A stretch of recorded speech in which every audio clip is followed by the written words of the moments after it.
1 Samuel. 1 Samuel chapter 1. Elkanah lived in Ramah, a town in the hill country of Ephraim. His great-great-grandfather was Zuph. So Elkanah was a member of the Zuph clan of the Ephraim tribe.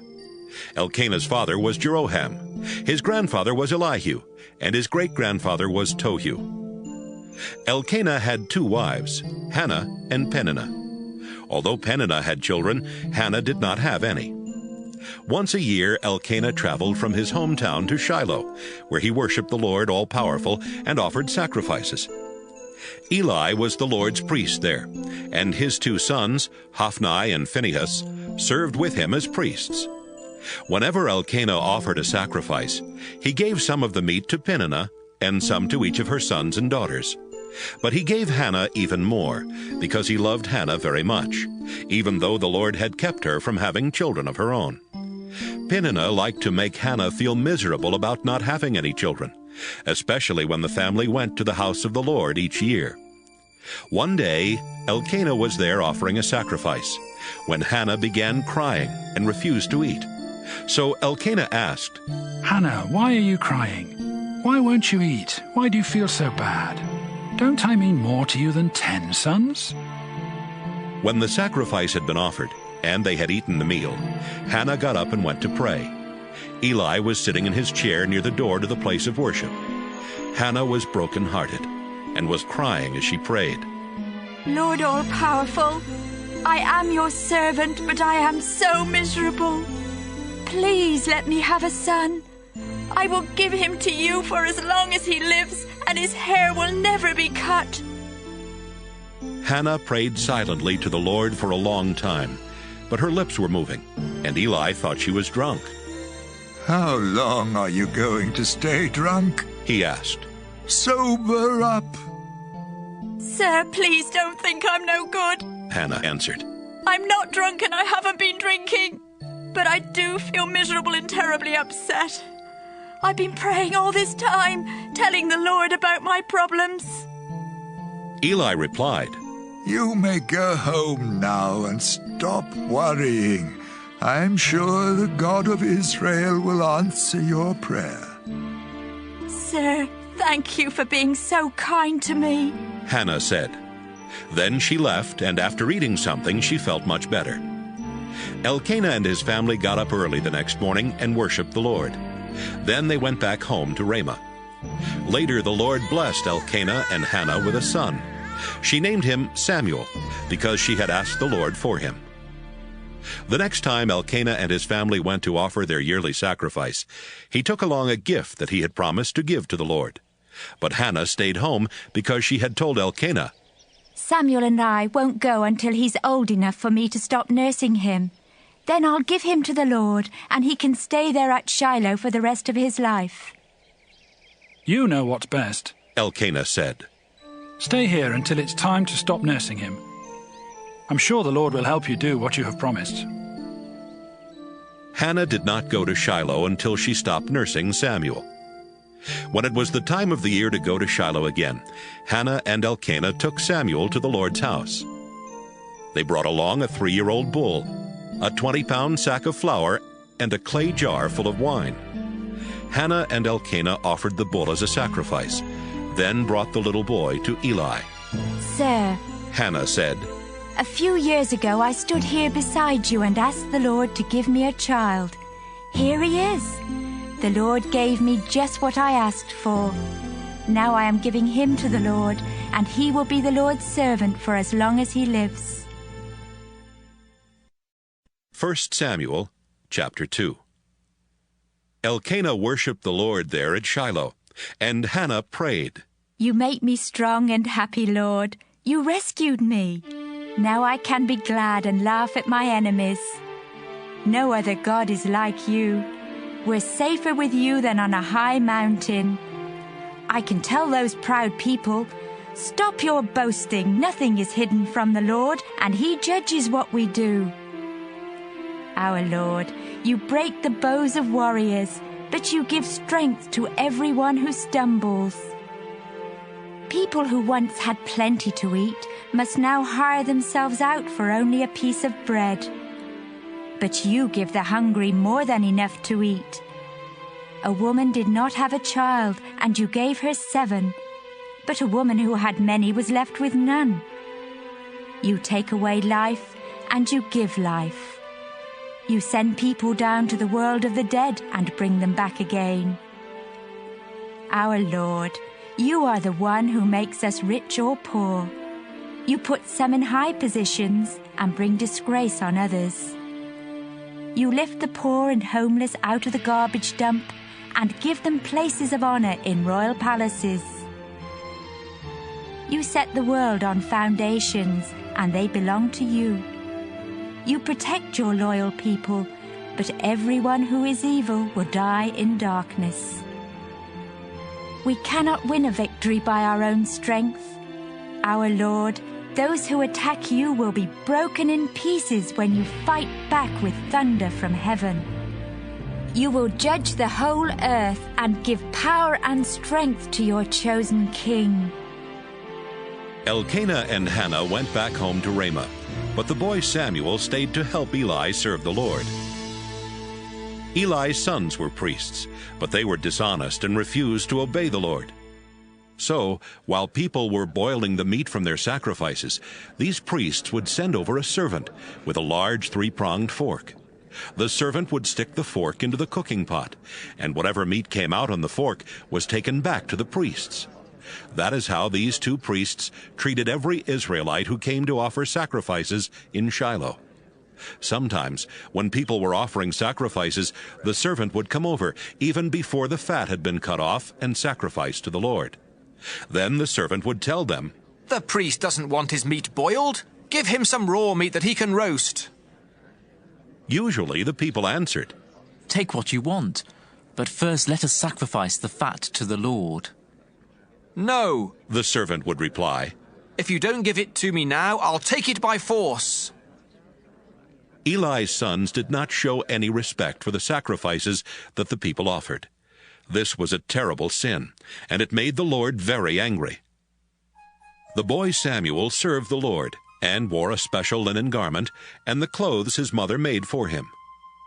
She would bring new clothes every year when she and her husband came to offer sacrifices at Shiloh. Eli would always bless Elkanah and his wife and say, Samuel was born in answer to your prayers. Now you have given him to the Lord. I pray that the Lord will bless you with more children to take his place. After Eli had blessed them, Elkanah and Hannah would return home. The Lord was kind to Hannah, and she had 3 more sons and 2 daughters. But Samuel grew up at the Lord's house in Shiloh. Eli was now very old, and he heard what his sons were doing to the people of Israel. Why are you doing these awful things? He asked them. I've been hearing nothing but complaints about you from all of the Lord's people. If you harm another person, God can help make things right between the 2 of you. But if you commit a crime against the Lord, no one can help you. But the Lord had already decided to kill them, so he kept them from listening to their father. Each day the Lord and his people liked Samuel more and more. One day a prophet came to Eli and gave him this message from the Lord. When your ancestors were slaves of the king of Egypt, I came and showed them who I am. Out of all the tribes of Israel, I chose your family to be my priests. I wanted them to offer sacrifices and burn incense to me, and to find out from me what I want my people to do. I commanded everyone to bring their sacrifices here where I live, and I allowed you and your family to keep those that were not offered to me on the altar. But you honor your sons instead of me. You don't respect the sacrifices and offerings that are brought to me, and you've all gotten fat from eating the best parts. I am the Lord, the God of Israel. I promised to always let your families serve me as priests, but now I tell you that I cannot do this any longer. I honor anyone who honors me, but I put a curse on anyone who hates me. The time will come when I will kill you and everyone else in your family. Not one of you will live to an old age. Your family will have a lot of trouble. I will be kind to Israel, but everyone in your family will die young. If I let anyone from your family be a priest, his life will be full of sadness and sorrow. But most of the men in your family will die a violent death. To prove to you that I will do these things, your 2 sons, Hophni and Phinehas, will die on the same day. I have chosen someone else to be my priest, someone who will be faithful and obey me. I will always let his family serve as priests and help my chosen king.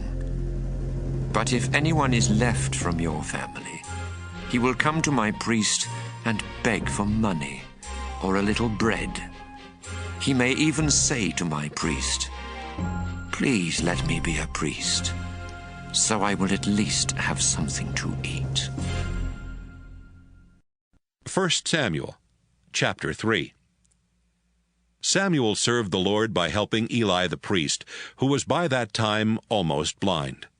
In those days the Lord hardly ever spoke directly to people, and he did not appear to them in dreams very often. But one night Eli was asleep in his room, and Samuel was sleeping on a mat near the sacred chest in the Lord's house. They had not been asleep very long when the Lord called out Samuel's name. "Here I am," Samuel answered. Then he ran to Eli and said, "Here I am. What do you want?" I didn't call you. Eli answered. Go back to bed. Samuel went back. Again the Lord called out Samuel's name. Samuel got up and went to Eli. "Here I am," he said. "What do you want?" Eli told him, Son, I didn't call you. Go back to sleep. The Lord had not spoken to Samuel before, and Samuel did not recognize the voice. When the Lord called out his name for the 3rd time, Samuel went to Eli again and said, "Here I am. What do you want?"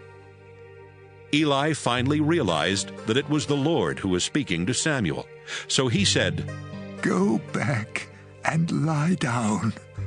If someone speaks to you again, answer, I'm listening, Lord.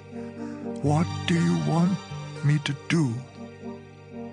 Once again Samuel went back and lay down. The Lord then stood beside Samuel and called out as he had done before. Samuel! Samuel! "I'm listening." Samuel answered. "What do you want me to do?"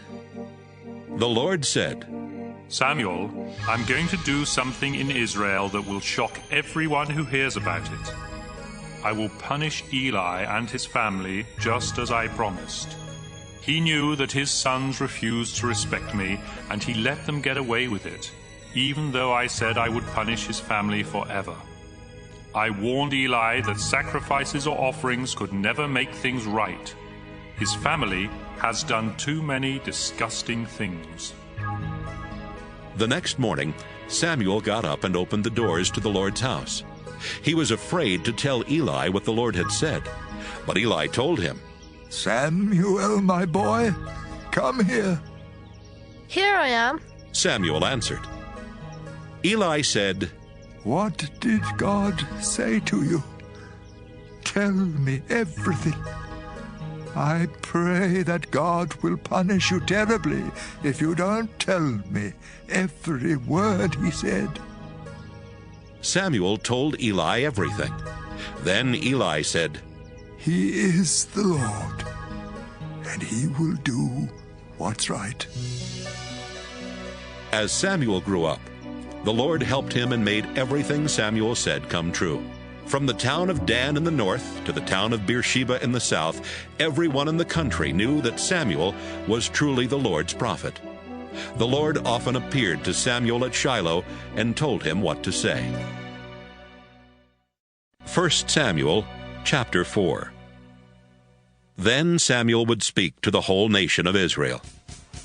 One day the Israelites went out to fight the Philistines.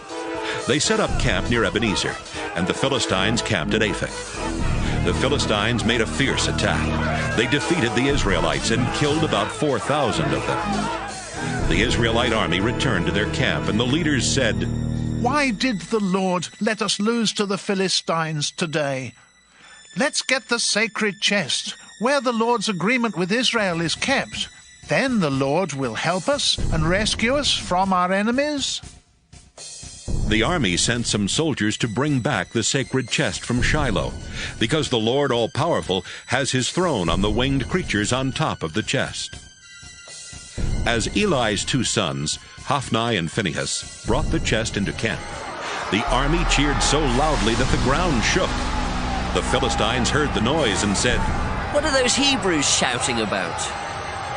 When the Philistines learned that the sacred chest had been brought into the camp, they were scared to death and said, "The gods have come into their camp. Now we're in real trouble. Nothing like this has ever happened to us before. We're in big trouble. Who can save us from these powerful gods? They're the same gods who made all those horrible things happen to the Egyptians in the desert.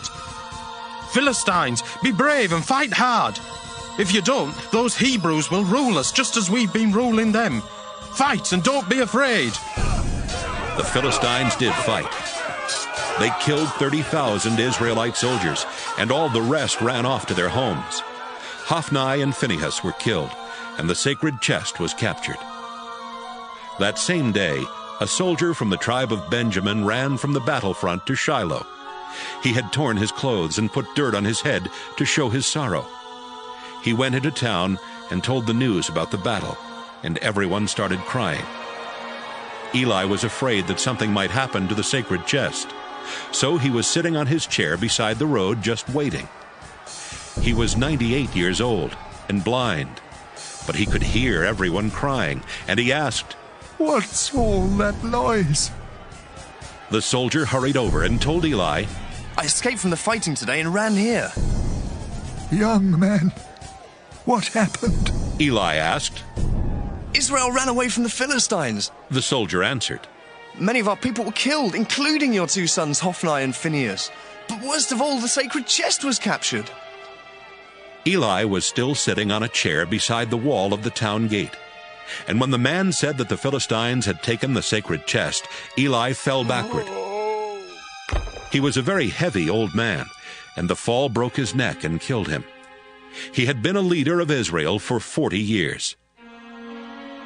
The wife of Phinehas was about to give birth, and soon after she heard that the sacred chest had been captured and that her husband and his father had died, her baby came. The birth was very hard, and she was dying. But the women taking care of her said, "Don't be afraid, it's a boy." She didn't pay any attention to them. Instead, she kept thinking about losing her husband and her father-in-law. So she said, "My son will be named Ichabod, because the glory of Israel left our country when the sacred chest was captured." 1 Samuel chapter 5. The Philistines took the sacred chest from near Ebenezer to the town of Ashdod. They brought it into the temple of their god Dagon and put it next to the statue of Dagon, which they worshipped. When the people of Ashdod got up early the next morning, they found the statue lying face down on the floor in front of the sacred chest. They put the statue back where it belonged, but early the next morning it had fallen over again and was lying face down on the floor in front of the chest.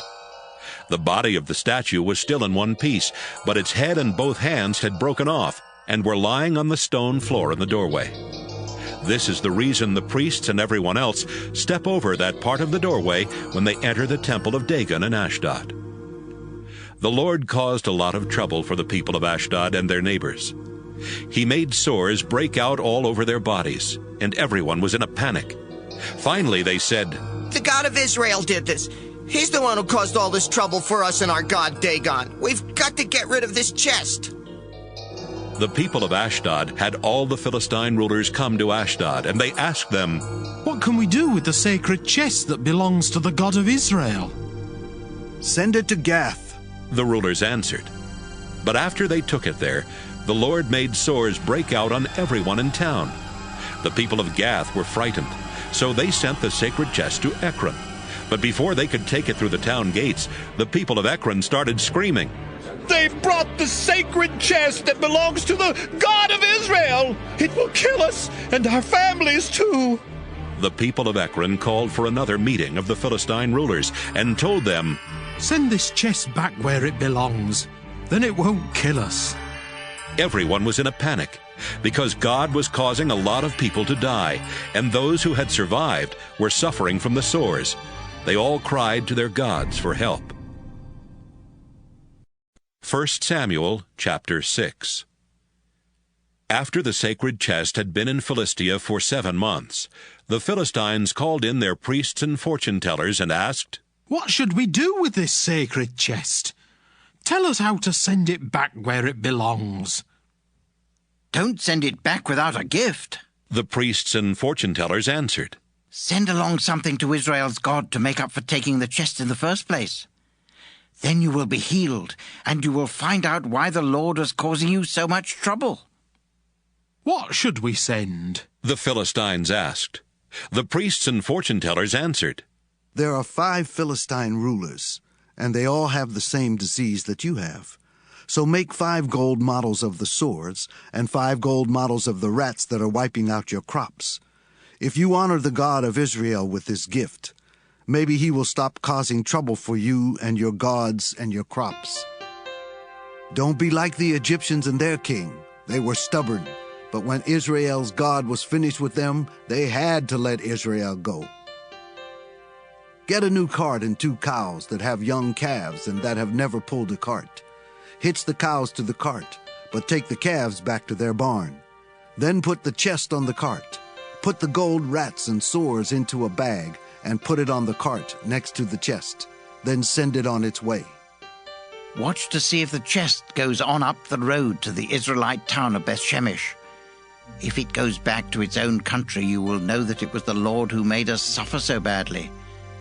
But if the chest doesn't go back to its own country, then the Lord had nothing to do with the disease that hit us. It was simply bad luck. The Philistines followed their advice. They hitched up the 2 cows to the cart, but they kept their calves in a barn. Then they put the chest on the cart, along with the bag that had the gold rats and sores in it. The cows went straight up the road toward Bethshemesh, mooing as they went. The Philistine rulers followed them until they got close to Bethshemesh. The people of Bethshemesh were harvesting their wheat in the valley. When they looked up and saw the chest, they were so happy that they stopped working and started celebrating. The cows left the road and pulled the cart into a field that belonged to Joshua from Bethshemesh, and they stopped beside a huge rock. Some men from the tribe of Levi were there. So they took the chest off the cart and placed it on the rock, and then they did the same thing with the bag of gold rats and sores. A few other people chopped up the cart and made a fire. They killed the cows and burned them as sacrifices to the Lord. After that, they offered more sacrifices. When the 5 rulers of the Philistines saw what had happened, they went back to Ekron that same day. That is how the Philistines sent gifts to the Lord to make up for taking the sacred chest. They sent 5 gold sores, 1 each for their towns of Ashdod, Gaza, Ashkelon, Gath, and Ekron. They also sent 1 gold rat for each walled town and for every village that the 5 Philistine rulers controlled. The huge stone where the Levites set the chest is still there in Joshua's field as a reminder of what happened. Some of the men of Bethshemesh looked inside the sacred chest, and the Lord God killed 70 of them. This made the people of Bethshemesh very sad, and they started saying, "No other God is like the Lord. Who can go near him and still live? We'll have to send the chest away from here, but where can we send it?" They sent messengers to tell the people of Kiriath-Jearim, "The Philistines have sent back the sacred chest. Why don't you take it and keep it there with you?" 1 Samuel chapter 7. The people of Kiriath-Jearim got the chest and took it to Abinadab's house, which was on a hill in their town. They chose his son Eleazar to take care of it, and it stayed there for 20 years. During this time, everyone in Israel was very sad and begged the Lord for help. One day, Samuel told all the people of Israel, "If you really want to turn back to the Lord, then prove it. Get rid of your foreign idols, including the ones of the goddess Astarte. Turn to the Lord with all your heart and worship only him. Then he will rescue you from the Philistines." The people got rid of their idols of Baal and Astarte and began worshiping only the Lord. Then Samuel said, "Tell everyone in Israel to meet together at Mizpah, and I will pray to the Lord for you." The Israelites met together at Mizpah with Samuel as their leader. They drew water from the well and poured it out as an offering to the Lord. On that same day, they went without eating to show their sorrow, and they confessed they had been unfaithful to the Lord.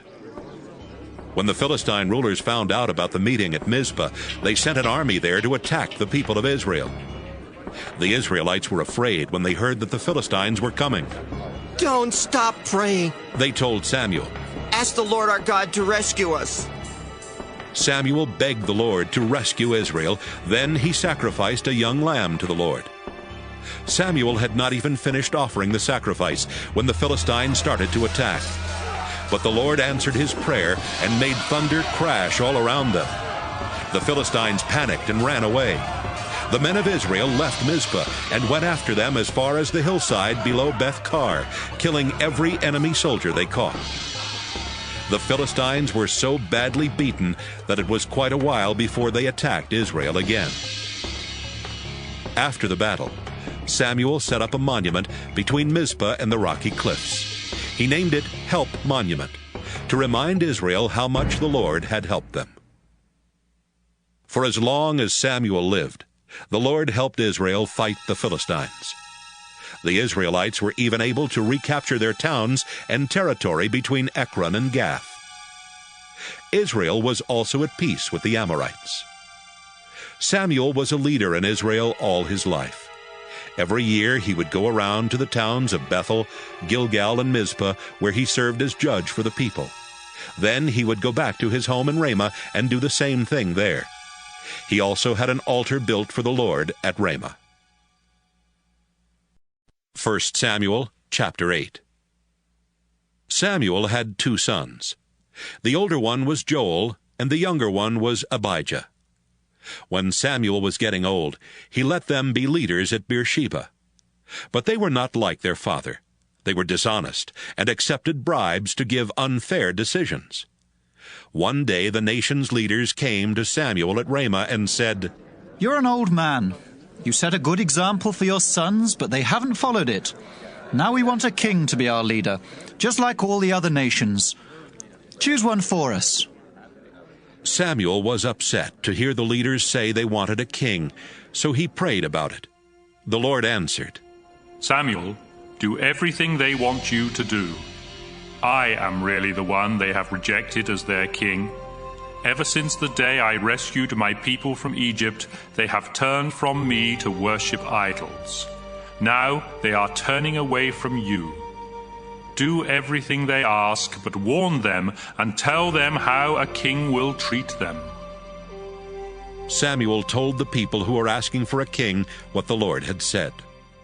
"If you have a king, this is how he will treat you. He will force your sons to join his army.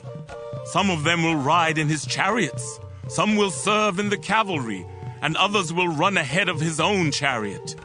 Some of them will be officers in charge of 1,000 soldiers, and others will be in charge of 50. Still others will have to farm the king's land and harvest his crops, or make weapons and parts for his chariots. Your daughters will have to make perfume or do his cooking and baking. The king will take your best fields, as well as your vineyards and olive orchards, and give them to his own officials.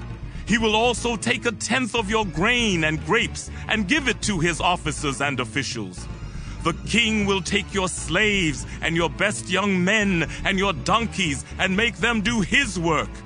He will also take 1/10 of your sheep and goats. you will become the king's slaves, and you will finally cry out for the Lord to save you from the king you wanted. But the Lord won't answer your prayers." The people would not listen to Samuel. "No!" They said, "We want to be like other nations. We want a king to rule us and lead us in battle." Samuel listened to them and then told the Lord exactly what they had said. "Do what they want," the Lord answered. "Give them a king." Samuel told the people to go back to their homes. 1 Samuel, chapter 9. Kish was a wealthy man who belonged to the tribe of Benjamin. His father was Abiel. His grandfather was Zeror. His great-grandfather was Bichereth. And his great-great-grandfather was Aphiah. Kish had a son named Saul, who was better looking and more than a head taller than anyone else in all Israel. Kish owned some donkeys, but they had run off, so he told Saul, "Take one of the servants, and go, look for the donkeys." Saul and the servant went through the hill country of Ephraim and the territory of Shalisha, but they could not find the donkeys. Then they went through the territories of Shaalim and Benjamin, but still there was no sign of the donkeys. Finally, they came to the territory where the clan of Zuph lived. "Let's go back home," Saul told his servant. "If we don't go back soon, my father will stop worrying about the donkeys and start worrying about us." "Wait," the servant answered. "There's a man of God who lives in a town near here. He's amazing. Everything he says comes true. Let's talk to him. Maybe he can tell us where to look." Saul said, "How can we talk to the prophet when I don't have anything to give him? We don't even have any bread left in our sacks. What can we give him?" "I have a small piece of silver," the servant answered. "We can give him that, and then he will tell us where to look for the donkeys." "Great," Saul replied. "Let's go to the man who can see visions." He said this because in those days God would answer questions by giving visions to prophets. Saul and his servant went to the town where the prophet lived. As they were going up the hill to the town, they met some young women coming out to get water, and the two men said to them, "We're looking for the man who can see visions. Is he in town?" "Yes, he is," they replied. "He's in town today because there's going to be a sacrifice and a sacred meal at the place of worship. In fact, he's just ahead of you. Hurry! And you should find him right inside the town gate. He's on his way out to the place of worship to eat with the invited guests. They can't start eating until he blesses the sacrifice. If you go now, you should find him." They went to the town, and just as they were going through the gate, Samuel was coming out on his way to the place of worship. The day before Saul came, the Lord had told Samuel, "I've seen how my people are suffering, and I've heard their call for help. About this time tomorrow, I'll send you a man from the tribe of Benjamin who will rescue my people from the Philistines. I want you to pour olive oil on his head to show that he will be their leader." Samuel looked at Saul, and the Lord told Samuel, "This is the man I told you about. He is the one who will rule Israel." Saul went over to Samuel in the gateway and said, "A man who can see visions lives here in town. Could you tell me the way to his house?" "I am the one who sees visions," Samuel answered. "Go on up to the place of worship. You will eat with me today, and in the morning I'll answer your questions. Don't worry about your donkeys that ran off 3 days ago. They've already been found. Everything of value in Israel now belongs to you and your family." "Why are you telling me this?" Saul asked. "I'm from Benjamin, the smallest tribe in Israel, and my clan is the least important in the tribe." Samuel took Saul and his servant into the dining room at the place of worship. About 30 people were there for the dinner, but Samuel gave Saul and his servant the places of honor. Then Samuel told the cook, "I gave you the best piece of meat and told you to set it aside. Bring it here now." The cook brought the meat over and set it down in front of Saul. "This is for you," Samuel told him. "Go ahead and eat it. I had this piece saved especially for you, and I invited these guests to eat with you." After Saul and Samuel had finished eating, they went down from the place of worship and back into town. A bed was set up for Saul on the flat roof of Samuel's house, and Saul slept there. About sunrise the next morning, Samuel called up to Saul on the roof. "Time to get up. I'll help you get started on your way." Saul got up. He and Samuel left together and had almost reached the edge of town when Samuel stopped and said, "Have your servant go on. Stay here with me for a few minutes, and I'll tell you what God has told me." 1 Samuel chapter 10. After the servant had gone, Samuel took a small jar of olive oil and poured it on Saul's head. Then he kissed Saul and told him, "The Lord has chosen you to be the leader and ruler of his people. When you leave me today, you'll meet 2 men near Rachel's tomb at Zelzah, in the territory of Benjamin. They'll tell you, the donkeys you've been looking for have been found. Your father has forgotten about them, and now he's worrying about you. He's wondering how he can find you. Go on from there until you reach the big oak tree at Tabor, where you'll meet 3 men on their way to worship God at Bethel. One of them will be leading 3 young goats. Another will be carrying 3 round loaves of bread, and the last one will be carrying a clay jar of wine. After they greet you, they'll give you 2 loaves of bread. Next, go to Gibeah, where the Philistines have an army camp. As you're going into the town, you'll meet a group of prophets coming down from the place of worship. They'll be going along prophesying while others are walking in front of them, playing small harps, small drums, and flutes. The Spirit of the Lord will suddenly take control of you. You'll become a different person and start prophesying right along with them. After these things happen, do whatever you think is right. God will help you. Then you should go to Gilgal. I'll come a little later, so wait for me. It may even take a week for me to get there, but when I come, I'll offer sacrifices and offerings to the Lord. I'll also tell you what to do next." As Saul turned around to leave Samuel, God made Saul feel like a different person. That same day, everything happened just as Samuel had said. When Saul arrived at Gibeah, a group of prophets met him.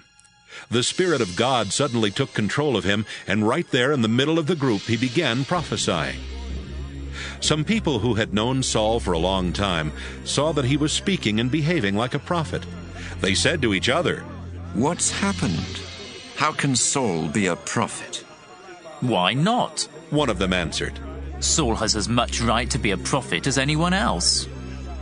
That's why everyone started saying, "How could Saul be a prophet?" After Saul stopped prophesying, he went to the place of worship. Later, Saul's uncle asked him, "Where have you been?" Saul answered, "Looking for the donkeys. We couldn't find them, so we went to talk with Samuel." "And what did he tell you?" Saul's uncle asked. Saul answered, "He told us the donkeys had been found." But Saul didn't mention that Samuel had chosen him to be king. Samuel sent messengers to tell the Israelites to come to Mizpah and meet with the Lord. When everyone had arrived, Samuel said, "The Lord God of Israel told me to remind you that he had rescued you from the Egyptians and from the other nations that abused you. God has rescued you from your troubles and hard times, but you have rejected your God and have asked for a king. Now each tribe and clan must come near the place of worship so the Lord can choose a king." Samuel brought each tribe one after the other to the altar, and the Lord chose the Benjamin tribe. Next, Samuel brought each clan of Benjamin there, and the Lord chose the Matri clan. Finally, Saul the son of Kish was chosen. But when they looked for him, he was nowhere to be found. The people prayed, "Our Lord, is Saul here?" "Yes," the Lord answered. "He is hiding behind the baggage." The people ran and got Saul and brought him into the middle of the crowd. He was more than a head taller than anyone else. "Look closely at the man the Lord has chosen," Samuel told the crowd. "There is no one like him."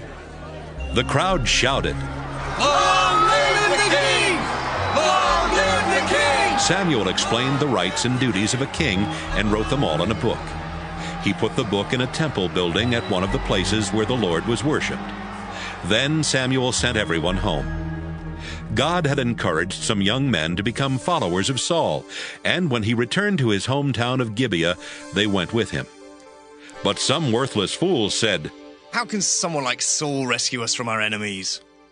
They did not want Saul to be their king, and so they didn't bring him any gifts. But Saul kept calm. 1 Samuel chapter 11.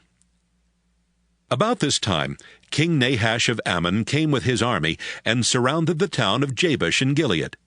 The people who lived there told Nahash, "If you will sign a peace treaty with us, you can be our ruler, and we will pay taxes to you." Nahash answered, "Sure, I'll sign a treaty, but not before I insult Israel by poking out the right eye of every man who lives in Jabesh." The town leaders said, "Give us 7 days so we can send messengers everywhere in Israel to ask for help. If no one comes here to save us, we will surrender to you."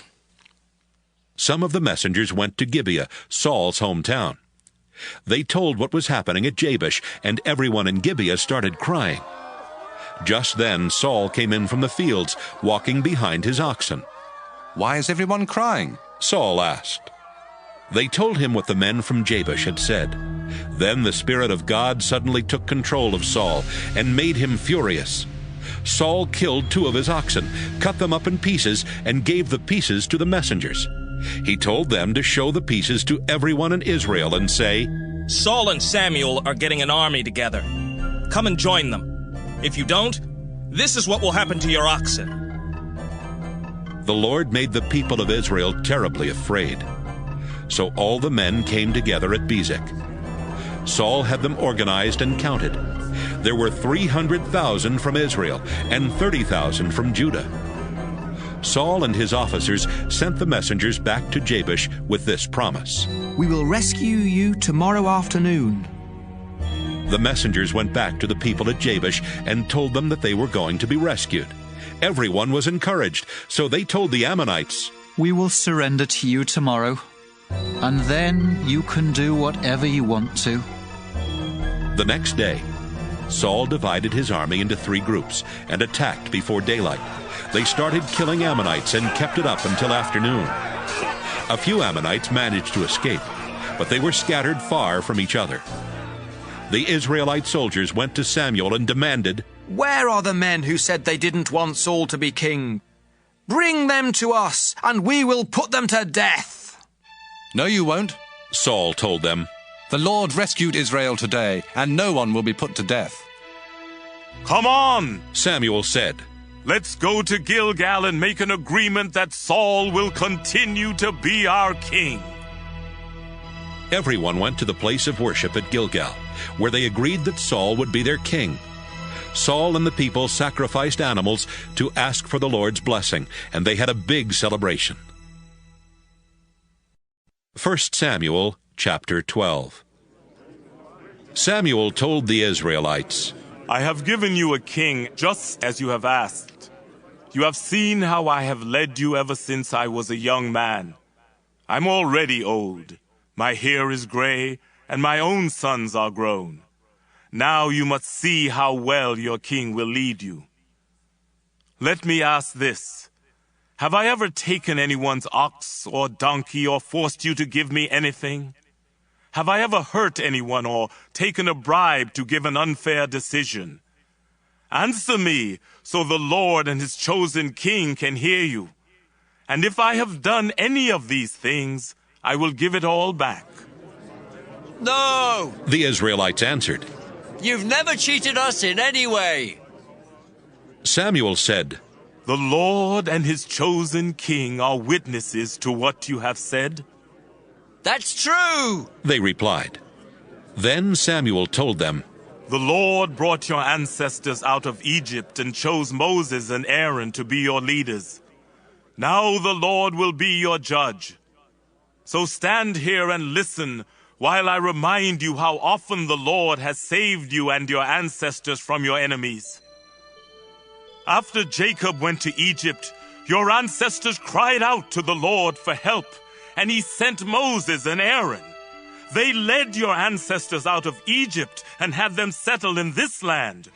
But your ancestors forgot the Lord, so he let them be defeated by the Philistines, the king of Moab, and Sisera, the commander of Hazor's army. Again your ancestors cried out to the Lord for help. They said, "We have sinned. We stopped worshiping you, our Lord, and started worshiping Baal and Astarte. But now, if you rescue us from our enemies, we will worship you." The Lord sent Gideon, Bedan, Jephthah, and Samuel to rescue you from your enemies, and you didn't have to worry about being attacked. Then you saw King Nahash of Ammon was going to attack you. And even though the Lord your God is your king, you told me, "This time it's different. We want a king to rule us." You asked for a king and you chose one. Now he stands here where all of you can see him. But it was really the Lord who made him your king. If you and your king want to be followers of the Lord, you must worship him and do what he says. Don't be stubborn. If you're stubborn and refuse to obey the Lord, he will turn against you and your king. Just stand here and watch the Lord show his mighty power. Isn't this the dry season? I'm going to ask the Lord to send a thunderstorm. When you see it, you will realize how wrong you were to ask for a king. Samuel prayed, and that same day the Lord sent a thunderstorm. Everyone was afraid of the Lord and of Samuel. They told Samuel, "Please pray to the Lord your God for us. We don't want to die. We have sinned many times in the past, and we were very wrong to ask for a king." Samuel answered, "Even though what you did was wrong, you don't need to be afraid. But you must always follow the Lord and worship him with all your heart. Don't worship idols. They don't have any power, and they can't help you or save you when you're in trouble. But the Lord has chosen you to be his own people. He will always take care of you so that everyone will know how great he is. I would be disobeying the Lord if I stopped praying for you. I will always teach you how to live right. You also must obey the Lord. You must worship him with all your heart and remember the great things he has done for you. But if you and your king do evil, the Lord will wipe you out." 1 Samuel chapter 13. Saul was a young man when he became king, and he ruled Israel for 2 years. Then he chose 3,000 men from Israel to be full-time soldiers and sent everyone else home. 2,000 of these troops stayed with him in the hills around Michmash and Bethel. The other 1,000 were stationed with Jonathan at Gibeah in the territory of Benjamin. Jonathan led an attack on the Philistine army camp at Geba. The Philistine camp was destroyed, but the other Philistines heard what had happened. Then Saul told his messengers, "Go to every village in the country. Give a signal with the trumpet, and when the people come together, tell them what has happened." The messengers then said to the people of Israel, "Saul has destroyed the Philistine army camp at Geba. Now the Philistines really hate Israel, so every town and village must send men to join Saul's army at Gilgal." The Philistines called their army together to fight Israel. They had 3,000 chariots, 6,000 cavalry, and as many foot soldiers as there are grains of sand on the beach. They went to Michmash and set up camp there east of Bethaven. The Israelite army realized that they were outnumbered and were going to lose the battle. Some of the Israelite men hid in caves or in clumps of bushes, and some ran to places where they could hide among large rocks. Others hid in tombs or in deep dry pits. Still others went to Gad and Gilead on the other side of the Jordan River. Saul stayed at Gilgal. His soldiers were shaking with fear, and they were starting to run off and leave him. Saul waited there 7 days, just as Samuel had ordered him to do, but Samuel did not come. Finally Saul commanded, Bring me some animals, so we can offer sacrifices to please the Lord and ask for his help." Saul killed one of the animals, and just as he was placing it on the altar, Samuel arrived. Saul went out to welcome him. "What have you done?" Samuel asked. Saul answered, "My soldiers were leaving in all directions, and you didn't come when you were supposed to. The Philistines were gathering at Michmash, and I was worried that they would attack me here at Gilgal. I hadn't offered a sacrifice to ask for the Lord's help, so I forced myself to offer a sacrifice on the altar fire." "That was stupid," Samuel said. "You didn't obey the Lord your God. If you had obeyed him, someone from your family would always have been king of Israel. But no, you disobeyed, and so the Lord won't choose anyone else from your family to be king. In fact, he has already chosen the one he wants to be the next leader of his people." Then Samuel left Gilgal. Part of Saul's army had not deserted him, and he led them to Gibeah in Benjamin to join his other troops. Then he counted them and found that he still had 600 men. Saul, Jonathan, and their army set up camp at Gibeah in Benjamin. The Philistine army was camped at Michmash. Each day they sent out patrols to attack and rob villages and then destroy them. One patrol would go north along the road to Ophrah in the region of Shul. Another patrol would go west along the road to Beth-horon. A third patrol would go east toward the desert on the road to the ridge that overlooks Zeboim Valley. The Philistines would not allow any Israelites to learn how to make iron tools. "If we allowed that," they said, "those worthless Israelites would make swords and spears." Whenever the Israelites wanted to get an iron point put on a cattle prod, they had to go to the Philistines. Even if they wanted to sharpen plow blades, picks, axes, sickles, and pitchforks, they still had to go to them. And the Philistines charged high prices. So whenever the Israelite soldiers had to go into battle, none of them had a sword or a spear except Saul and his son Jonathan. 1 Samuel chapter 14. The Philistines moved their camp to the pass at Michmash, and Saul was in Gibeah with his 600 men. Saul's own tent was set up under a fruit tree by the threshing place at the edge of town. Ahijah was serving as priest, and one of his jobs was to get answers from the Lord for Saul. Ahijah's father was Ahitub, and his father's brother was Ichabod. Ahijah's grandfather was Phinehas, and his great-grandfather Eli had been the Lord's priest at Shiloh. One day, Jonathan told the soldier who carried his weapons that he wanted to attack the Philistine camp on the other side of the valley. So they slipped out of the Israelite camp without anyone knowing it. Jonathan didn't even tell his father he was leaving.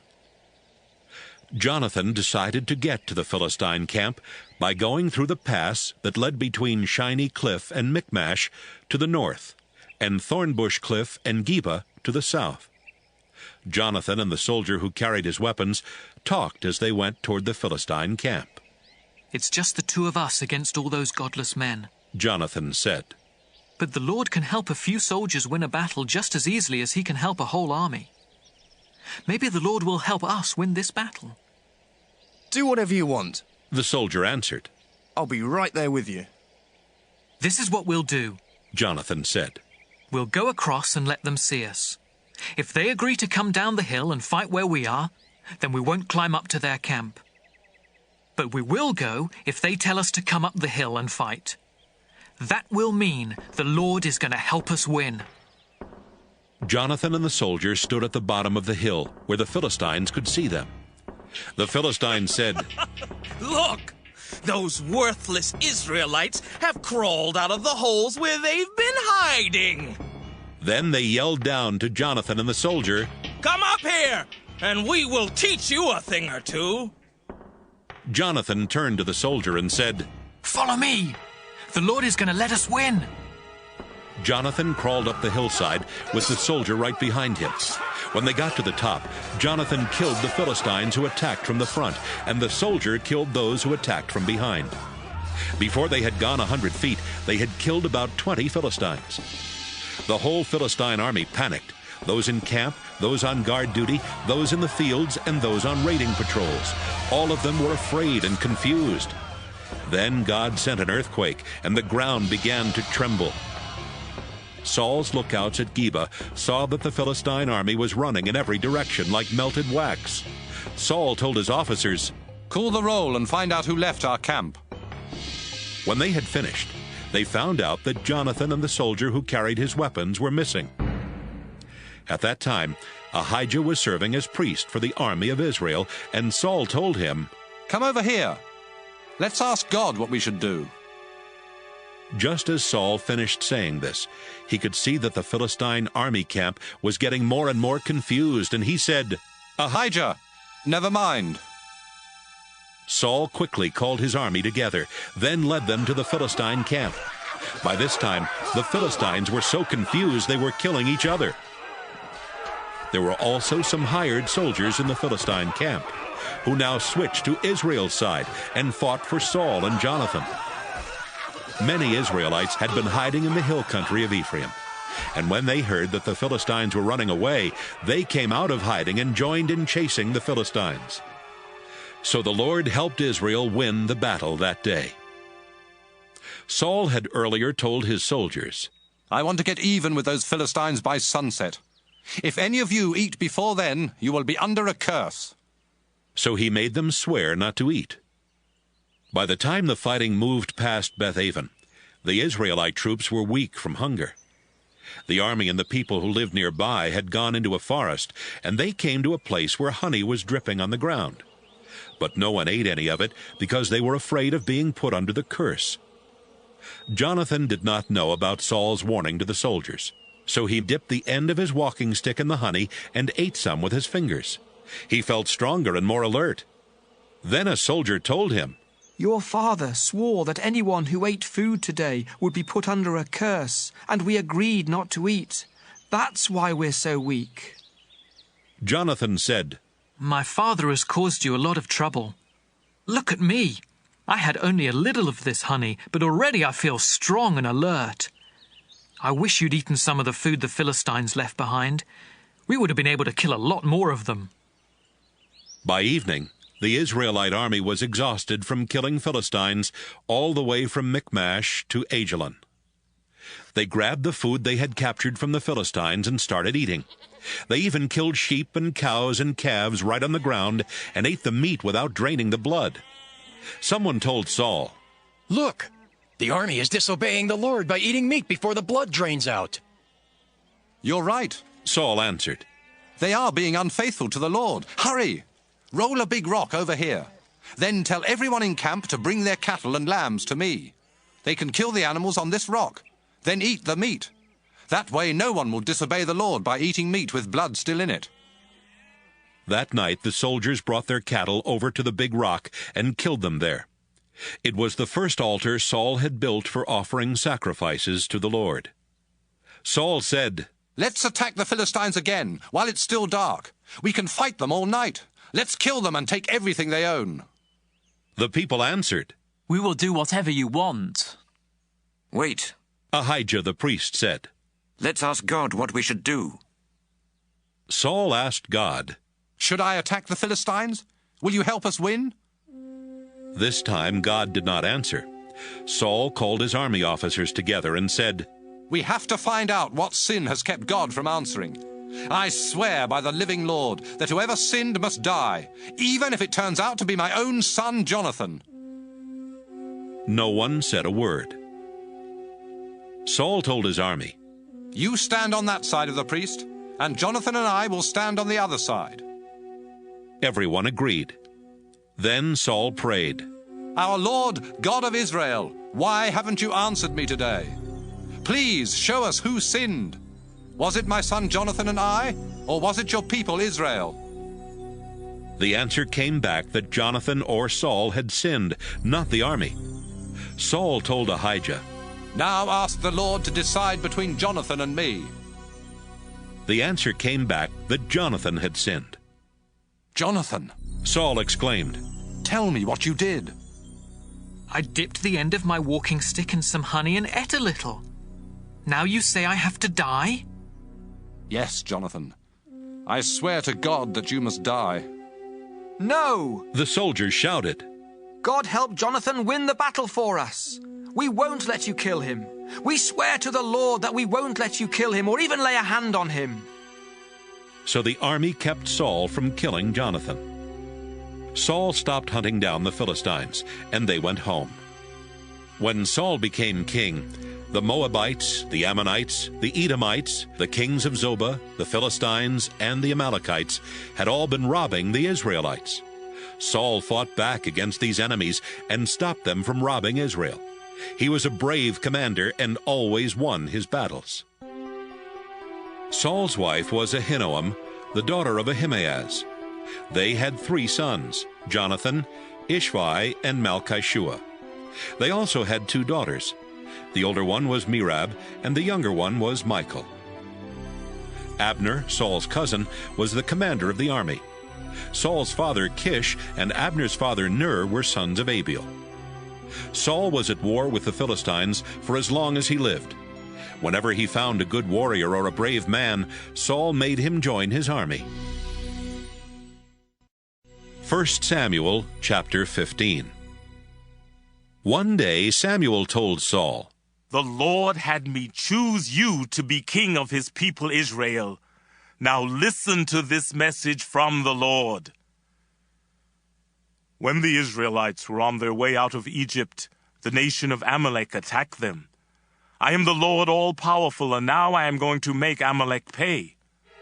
Go and attack the Amalekites. Destroy them and all their possessions. Don't have any pity. Kill their men, women, children, and even their babies. Slaughter their cattle, sheep, camels, and donkeys." Saul sent messengers who told every town and village to send men to join the army at Telaim. There were 210,000 troops in all, and 10,000 of these were from Judah. Saul organized them, then led them to a valley near one of the towns in Amalek, where they got ready to make a surprise attack. Some Kenites lived nearby, and Saul told them, "Your people were kind to our nation when we left Egypt, and I don't want you to get killed when I wipe out the Amalekites. Leave here and stay away from them."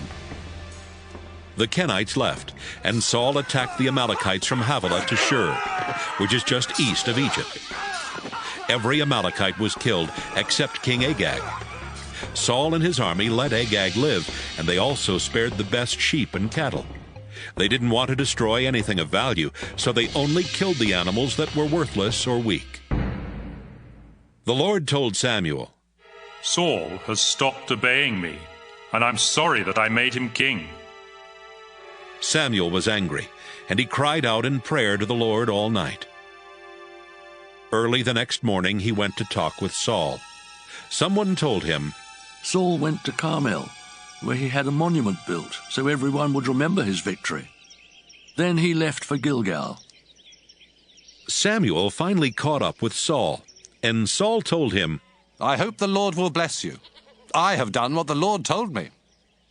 "Then why," Samuel asked, "do I hear sheep and cattle?" "The army took them from the Amalekites," Saul explained. "They kept the best sheep and cattle so they could sacrifice them to the Lord your God. But we destroyed everything else." "Stop," Samuel said. "Let me tell you what the Lord told me last night." "All right," Saul answered.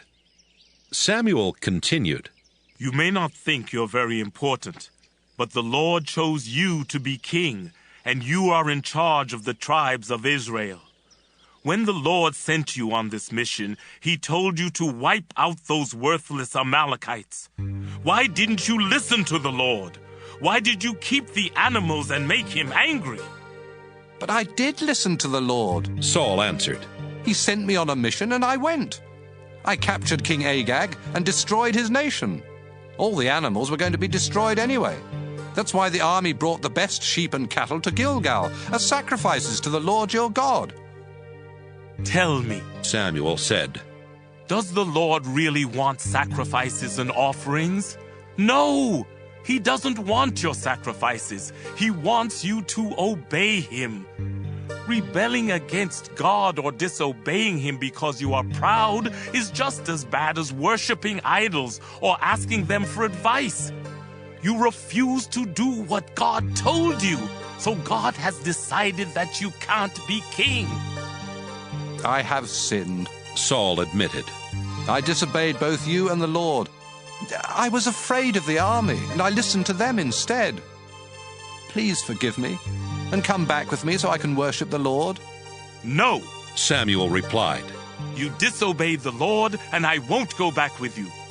Now the Lord has said that you can't be king of Israel any longer. As Samuel turned to go, Saul grabbed the edge of Samuel's robe. It tore. Samuel said, The Lord has torn the king of Israel away from you today, and he will give it to someone who is better than you. Besides, the eternal God of Israel isn't a human being. He doesn't tell lies or change his mind. Saul said, I did sin, but please honor me in front of the leaders of the army and the people of Israel. Come back with me so I can worship the Lord your God. Samuel followed Saul back, and Saul worshipped the Lord. Then Samuel shouted, Bring me King Agag of Amalek. Agag came in chains, and he was saying to himself, Surely they won't kill me now. But Samuel said, Agag, you have snatched children from their mother's arms and killed them. Now your mother will be without children. Then Samuel chopped Agag to pieces at the place of worship in Gilgal. Samuel went home to Ramah, and Saul returned to his home in Gibeah. Even though Samuel felt sad about Saul, Samuel never saw him again. 1 Samuel chapter 16. The Lord was sorry he had made Saul the king of Israel. One day he said, Samuel, I've rejected Saul, and I refuse to let him be king any longer. Stop feeling sad about him. Put some olive oil in a small container, and go and visit a man named Jesse, who lives in Bethlehem. I've chosen one of his sons to be my king. Samuel answered, If I do that, Saul will find out and have me killed. Take a calf with you, the Lord replied. Tell everyone that you've come to offer it as a sacrifice to me, then invite Jesse to the sacrifice. When I show you which one of his sons I have chosen, pour the olive oil on his head. Samuel did what the Lord told him and went to Bethlehem. The town leaders went to meet him, but they were terribly afraid and asked, Is this a friendly visit? Yes, it is, Samuel answered. I've come to offer a sacrifice to the Lord. Get yourselves ready to take part in the sacrifice and come with me. Samuel also invited Jesse and his sons to come to the sacrifice, and he got them ready to take part. When Jesse and his sons arrived, Samuel noticed Jesse's oldest son, Eliab. He has to be the one the Lord has chosen, Samuel said to himself. But the Lord told him, Samuel, don't think Eliab is the one just because he's tall and handsome. He isn't the one I've chosen. People judge others by what they look like, but I judge people by what is in their hearts. Jesse told his son Abinadab to go over to Samuel, but Samuel said, No, the Lord hasn't chosen him. Next, Jesse sent his son Shammah to him, and Samuel said, The Lord hasn't chosen him either. Jesse had all 7 of his sons go over to Samuel. Finally, Samuel said, Jesse, the Lord hasn't chosen any of these young men. Do you have any more sons? Yes, Jesse answered. My youngest son David is out taking care of the sheep. Send for him, Samuel said. We won't start the ceremony until he gets here. Jesse sent for David. He was a healthy, good-looking boy with a sparkle in his eyes. As soon as David came, the Lord told Samuel, He's the one. Get up and pour the olive oil on his head. Samuel poured the oil on David's head while his brothers watched. At that moment, the Spirit of the Lord took control of David and stayed with him from then on. Samuel returned home to Ramah. The Spirit of the Lord had left Saul, and an evil spirit from the Lord was terrifying him. It's an evil spirit from God that's frightening you. Saul's officials told him, Your Majesty, let us go and look for someone who is good at playing the harp.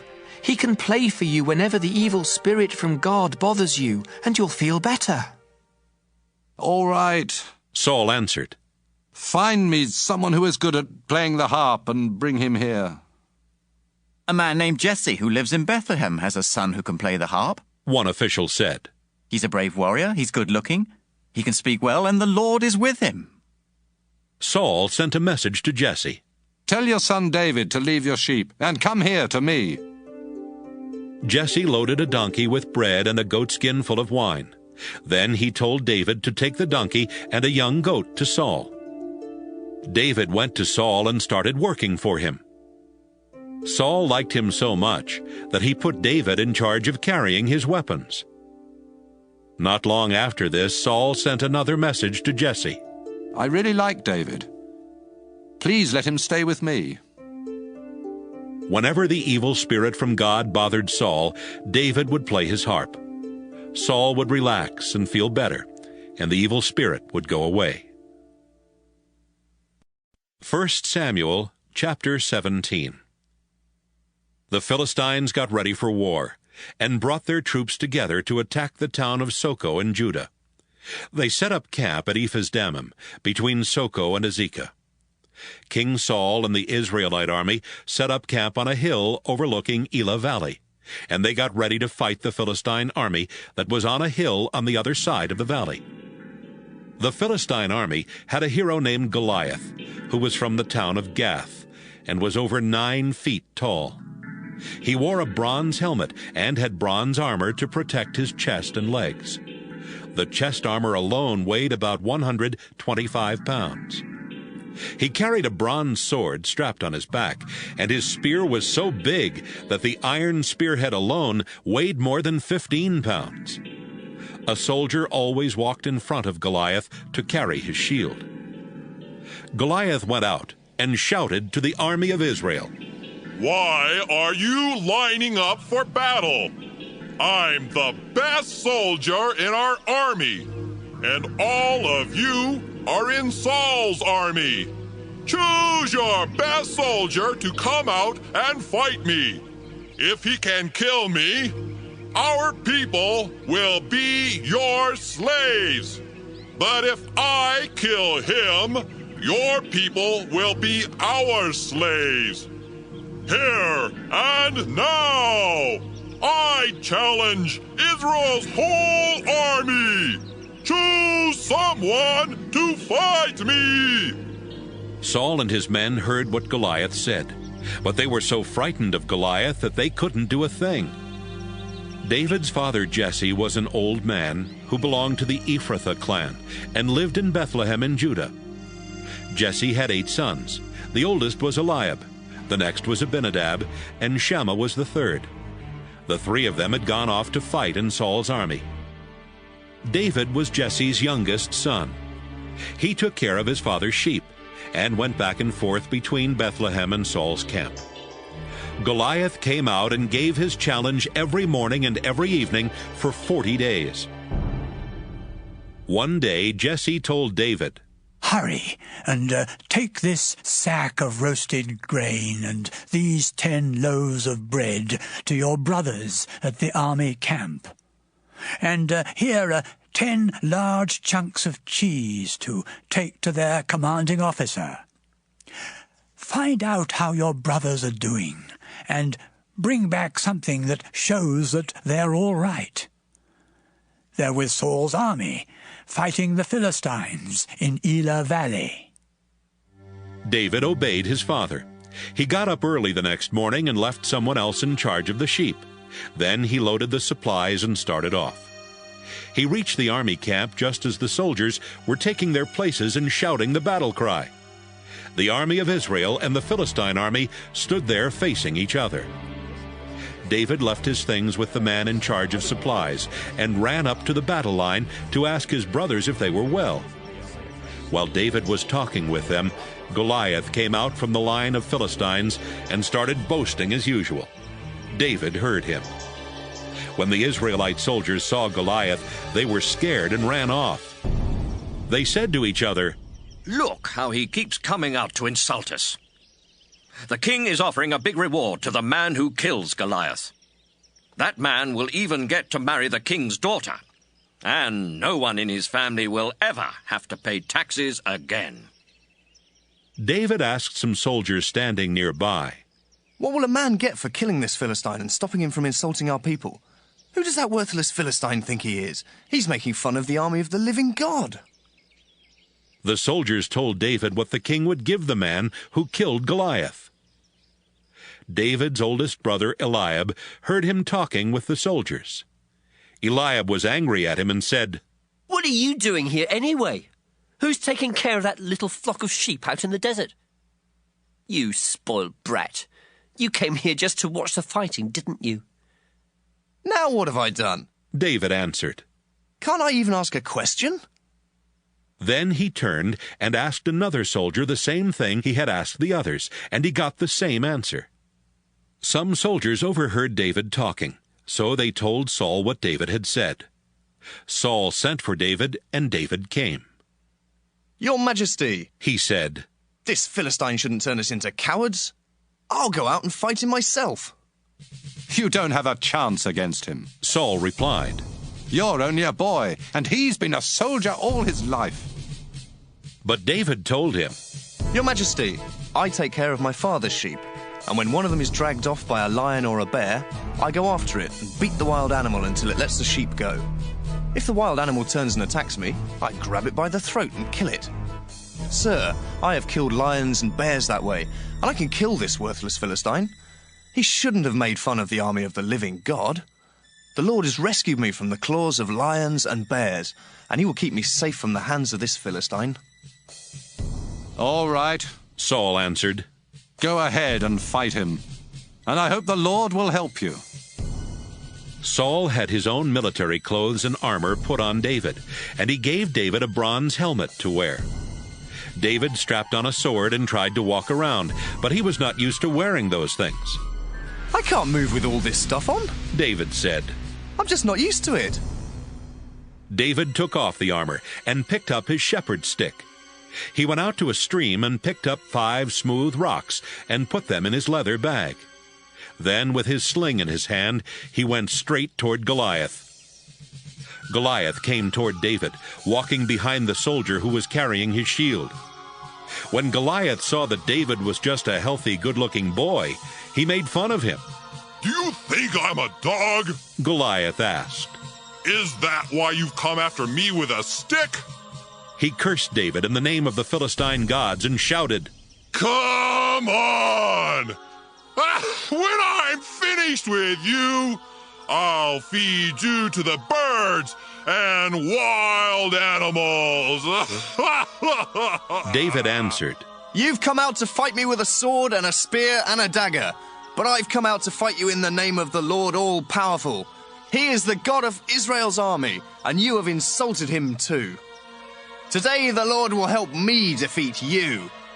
I'll knock you down and cut off your head, and I'll feed the bodies of the other Philistine soldiers to the birds and wild animals. Then the whole world will know that Israel has a real God. Everybody here will see that the Lord doesn't need swords or spears to save his people. The Lord always wins his battles, and he will help us defeat you." When Goliath started forward, David ran toward him. He put a rock in his sling and swung the sling around by its straps. When he let go of one strap, the rock flew out and hit Goliath in the forehead. It cracked his skull, and he fell face down on the ground. David defeated Goliath with a sling and a rock. He killed him without even using a sword. David ran over and pulled out Goliath's sword. Then he used it to cut off Goliath's head. When the Philistines saw what had happened to their hero, they started running away. But the soldiers of Israel and Judah let out a battle cry and went after them as far as Gath and Ekron.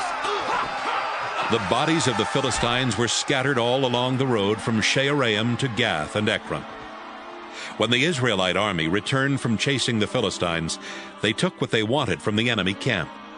David took Goliath's head to Jerusalem, but he kept Goliath's weapons in his own tent.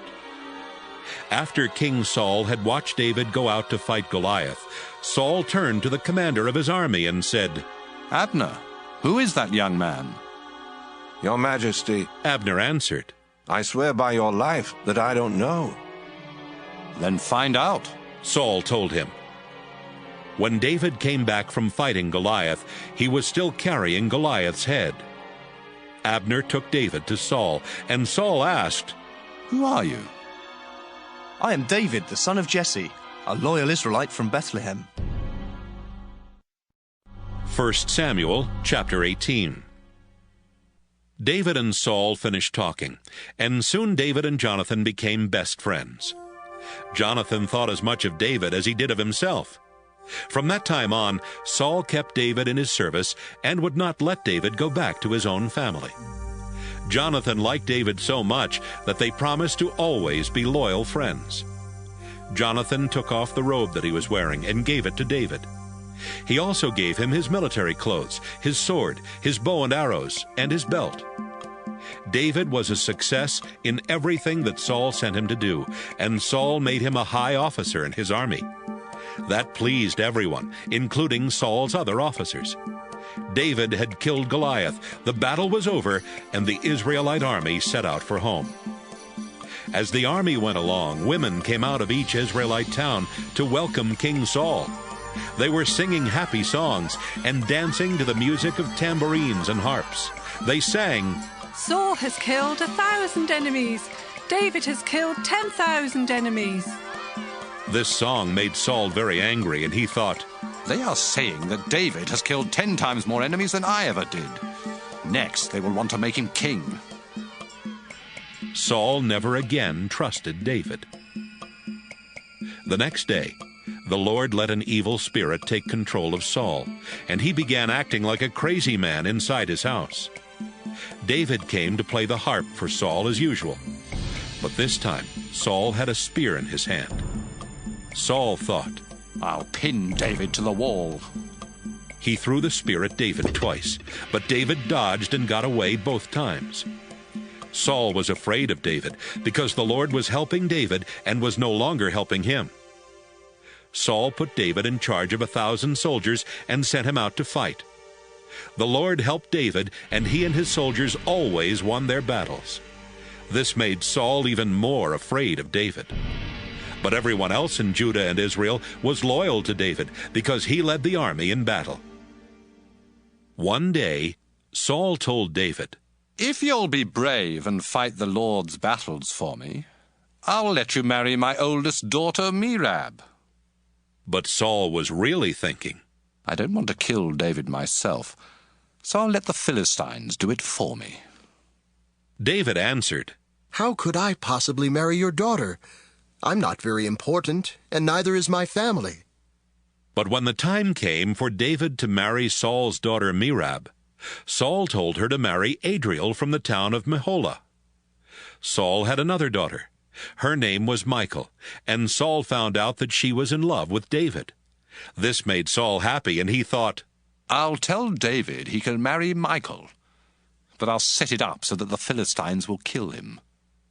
He told David, I'm going to give you a second chance to marry one of my daughters. Saul ordered his officials to speak to David in private, so they went to David and said, Look, the king likes you, and all of his officials are loyal to you. Why not ask the king if you can marry his daughter Michal? I'm not rich or famous enough to marry Princess Michal, David answered. The officials went back to Saul and told him exactly what David had said. Saul was hoping that the Philistines would kill David, and he told his officials to tell David, The king doesn't want any silver or gold. He only wants to get even with his enemies. All you have to do is to bring back proof that you have killed 100 Philistines. The officials told David, and David wanted to marry the princess. King Saul had set a time limit, and before it ran out, David and his men left and killed 200 Philistines. He brought back the proof and showed it to Saul so he could marry Michal. Saul agreed to let David marry Michal. Saul knew that she loved David, and he also realized that the Lord was helping David. But knowing those things made Saul even more afraid of David, and he was David's enemy for the rest of his life. The Philistine rulers kept coming to fight Israel, but whenever David fought them, he won. He was famous because he won more battles against the Philistines than any of Saul's other officers. 1 Samuel chapter 19. One day Saul told his son Jonathan and his officers to kill David. But Jonathan liked David a lot, and he warned David, "My father is trying to have you killed, so be very careful. Hide in a field tomorrow morning, and I'll bring him there. Then I'll talk to him about you, and if I find out anything, I'll let you know." The next morning, Jonathan reminded Saul about the many good things David had done for him. Then he said, "Why do you want to kill David? He hasn't done anything to you. He has served in your army and has always done what's best for you. He even risked his life to kill Goliath.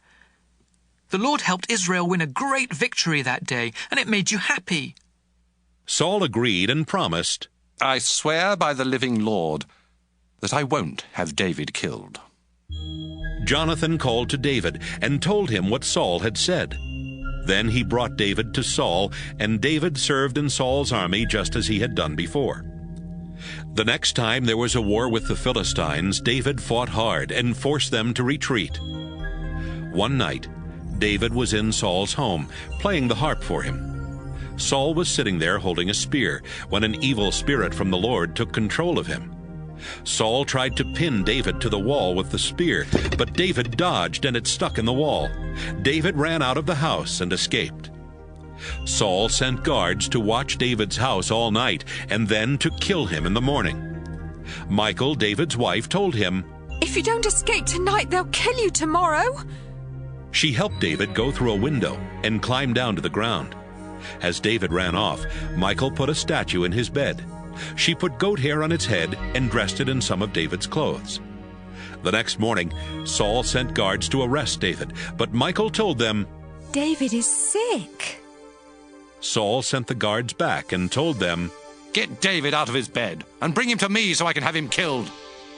When the guards went in, all they found in the bed was the statue with the goat hair on its head. "Why have you tricked me this way?" Saul asked Michal. "You helped my enemy get away." She answered, "He said he would kill me if I didn't help him escape." Meanwhile, David went to Samuel at Ramah and told him what Saul had done. Then Samuel and David went to Prophet's village and stayed there. Someone told Saul, "David is at Prophet's village, in Ramah." Saul sent a few soldiers to bring David back. They went to Ramah and found Samuel in charge of a group of prophets who were all prophesying. Then the Spirit of God took control of the soldiers, and they started prophesying too. When Saul heard what had happened, he sent another group of soldiers, but they prophesied the same way. He sent a third group of soldiers, but the same thing happened to them. Finally, Saul left for Ramah himself. He went as far as the deep pit at the town of Seku, and he asked, "Where are Samuel and David?" "At Prophet's village in Ramah." The people answered. Saul left for Ramah, but as he walked along, the Spirit of God took control of him, and he started prophesying. Then, when he reached Prophet's village, he stripped off his clothes and prophesied in front of Samuel. He dropped to the ground and lay there naked all day and night. That's how the saying started, "Is Saul now a prophet?" 1 Samuel chapter 20. David escaped from Prophet's village. Then he ran to see Jonathan and asked, "Why does your father Saul want to kill me? What have I done wrong?" "My father can't be trying to kill you. He never does anything without telling me about it. Why would he hide this from me? It can't be true." "Jonathan, I swear it's true. But your father knows how much you like me, and he didn't want to break your heart. That's why he didn't tell you. I swear by the living Lord and by your own life that I am only one step ahead of death." Then Jonathan said, "Tell me what to do, and I'll do it." David answered, "Tomorrow is the new moon festival, and I'm supposed to eat dinner with your father. But instead, I'll hide in a field until the evening of the next day. If Saul wonders where I am, tell him, David asked me to let him go to his hometown of Bethlehem, so he could take part in a sacrifice his family makes there every year. If your father says it's all right, then I'm safe. But if he gets angry, you'll know he wants to harm me. Be kind to me. After all, it was your idea to promise the Lord that we would always be loyal friends. If I've done anything wrong, kill me yourself, but don't hand me over to your father. Don't worry, Jonathan said. If I find out that my father wants to kill you, I'll certainly let you know. How will you do that?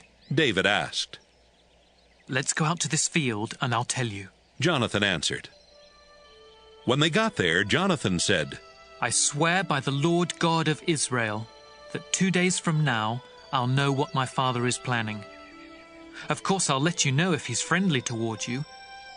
But if he wants to harm you, I promise to tell you and help you escape. And I ask the Lord to punish me severely if I don't keep my promise. I pray that the Lord will bless you, just as he used to bless my father. Someday the Lord will wipe out all of your enemies. Then, if I'm still alive, please be as kind to me as the Lord has been. But if I'm dead, be kind to my family. Jonathan and David made an agreement that even David's descendants would have to keep. Then Jonathan said, I pray that the Lord will take revenge on your descendants if they break our promise.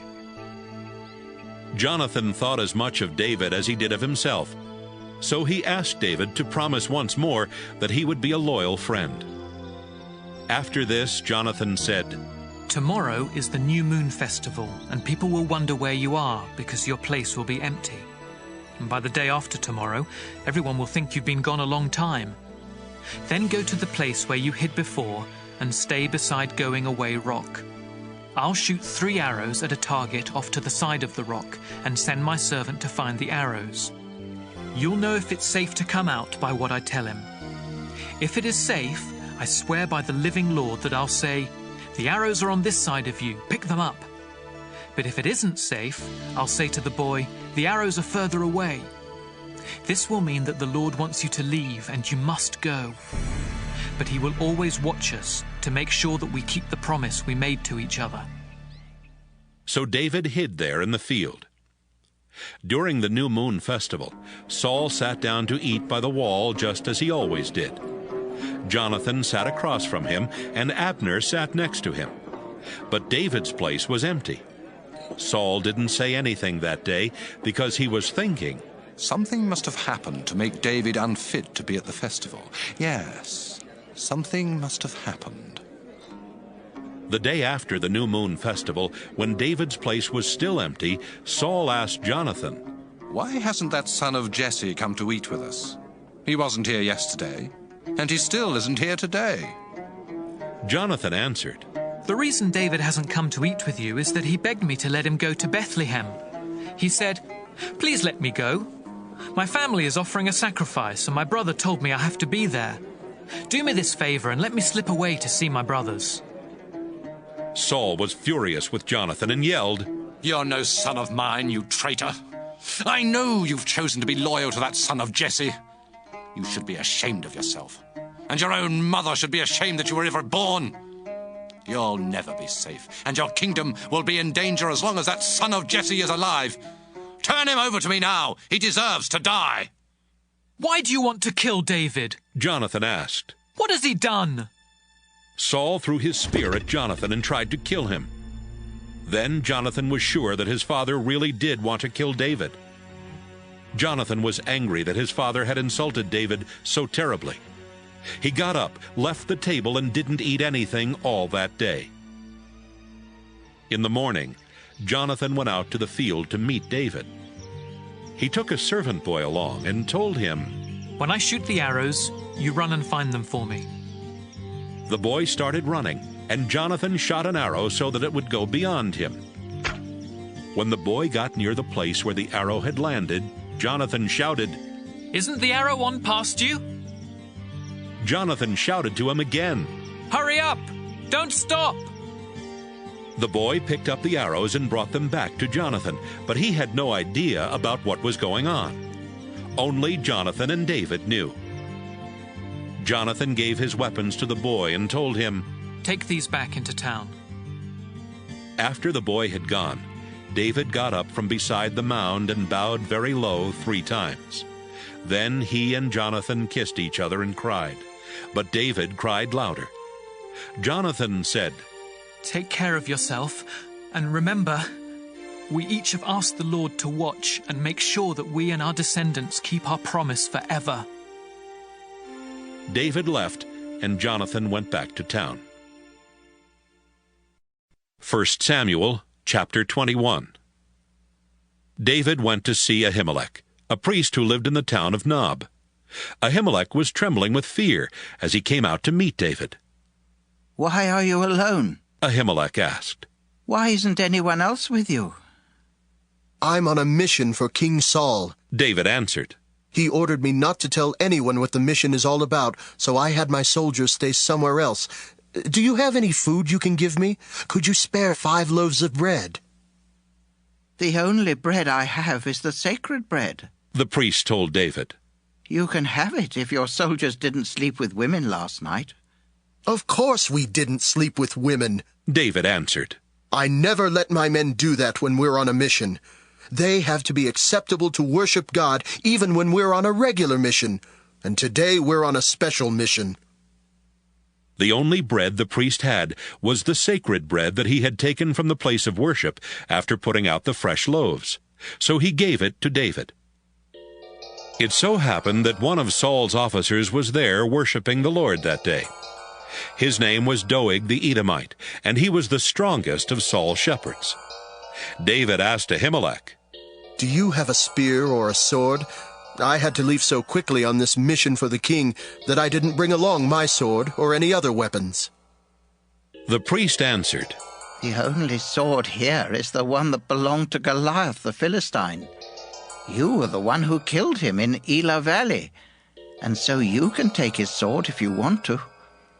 It's wrapped in a cloth behind the statue." "It's the best sword there is," David said. "I'll take it." David kept on running from Saul that day until he came to Gath, where he met with King Achish. The officers of King Achish were also there, and they asked Achish, "Isn't David a king back in his own country? Don't the Israelites dance and sing? Saul has killed 1,000 enemies. David has killed 10,000 enemies." David thought about what they were saying, and it made him afraid of Achish. So right there in front of everyone, he pretended to be insane. He acted confused and scratched up the doors of the town gate while drooling in his beard. "Look at him," Achish said to his officers. "You can see he's crazy. Why did you bring him to me?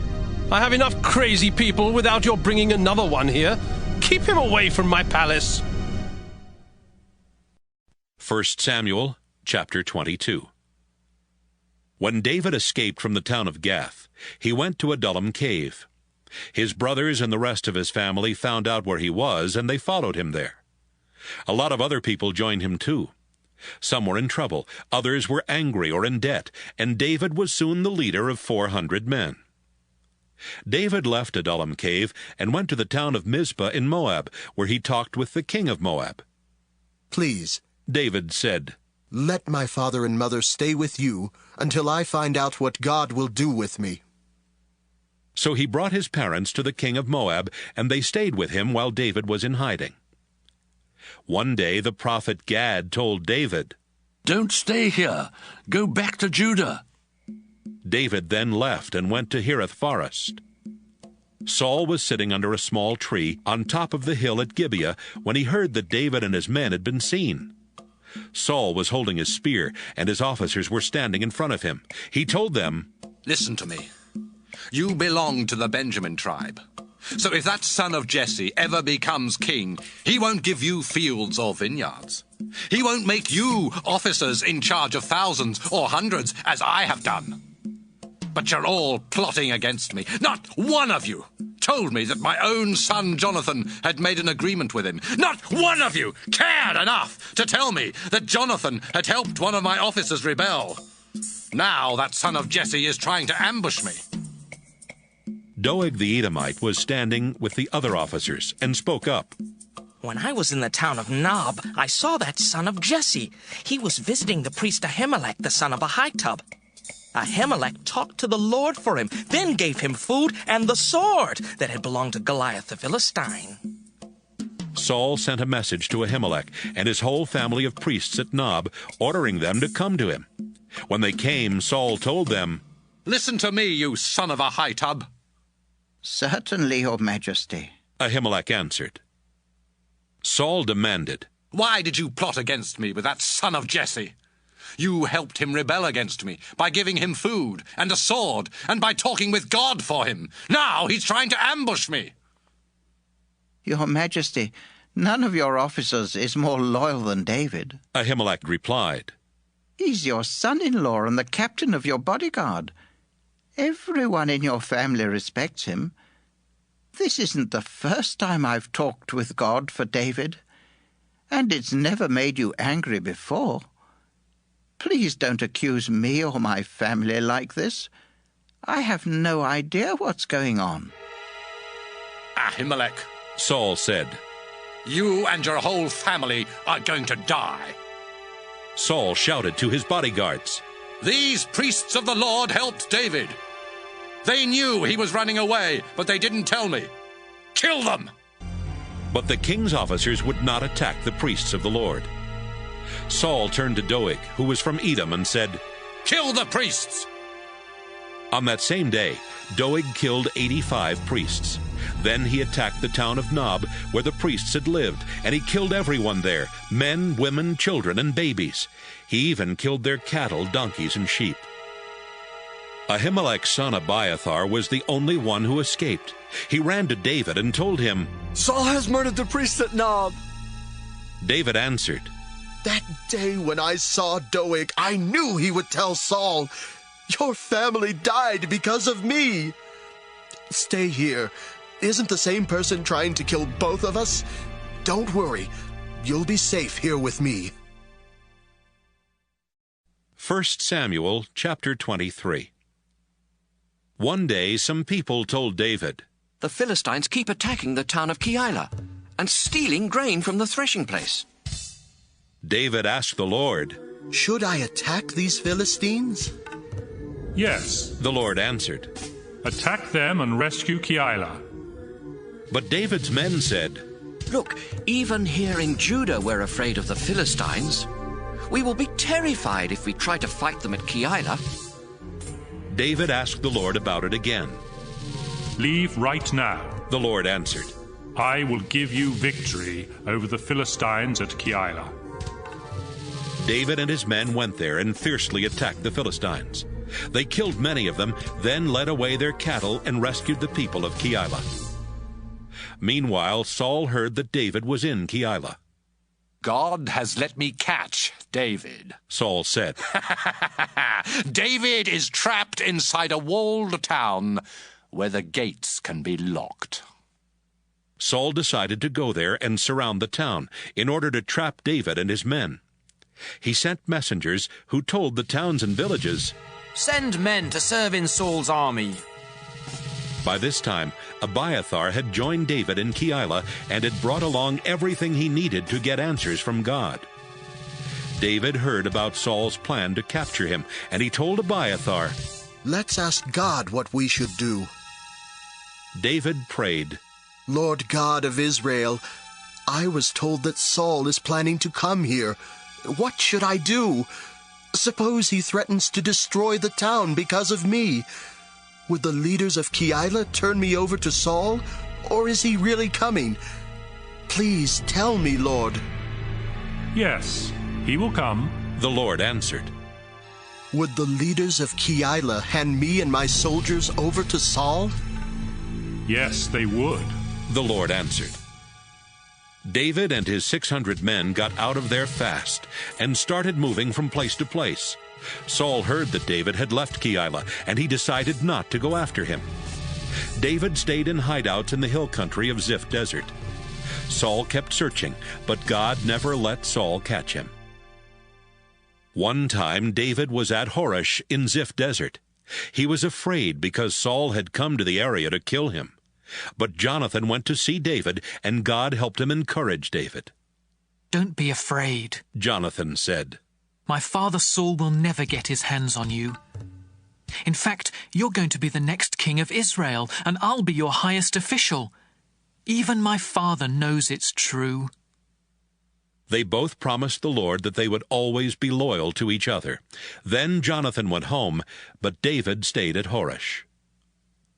Some people from the town of Ziph went to Saul at Gibeah and said, "Your Majesty, David has a hideout not far from us.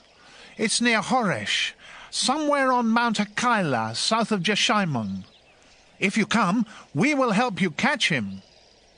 Saul told them, "You've done me a big favor, and I pray that the Lord will bless you. Now please, do just a little more for me.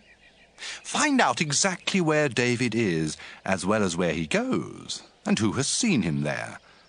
I've been told that he's very tricky.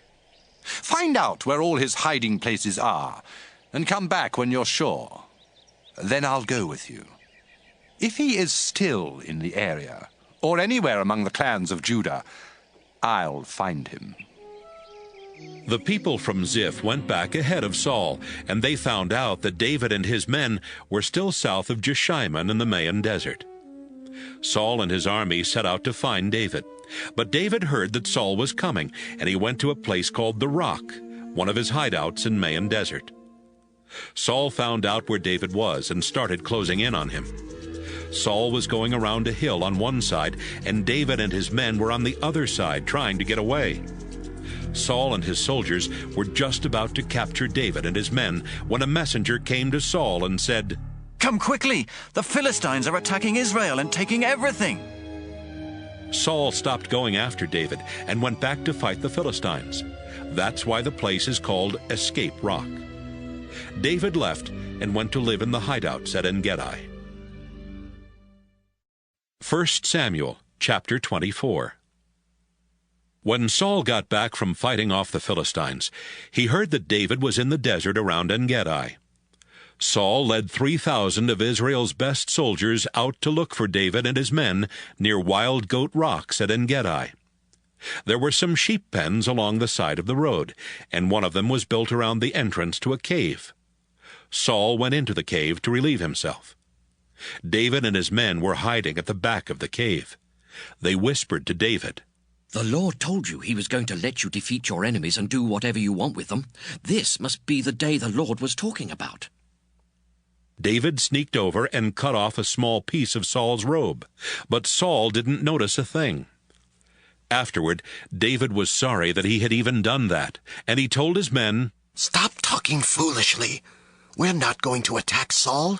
He's my king, and I pray that the Lord will keep me from doing anything to harm his chosen king." Saul left the cave and started down the road. Soon David also got up and left the cave. "Your Majesty!" he shouted from a distance. Saul turned around to look. David bowed down very low and said, "Your Majesty, why do you listen to people who say that I am trying to harm you?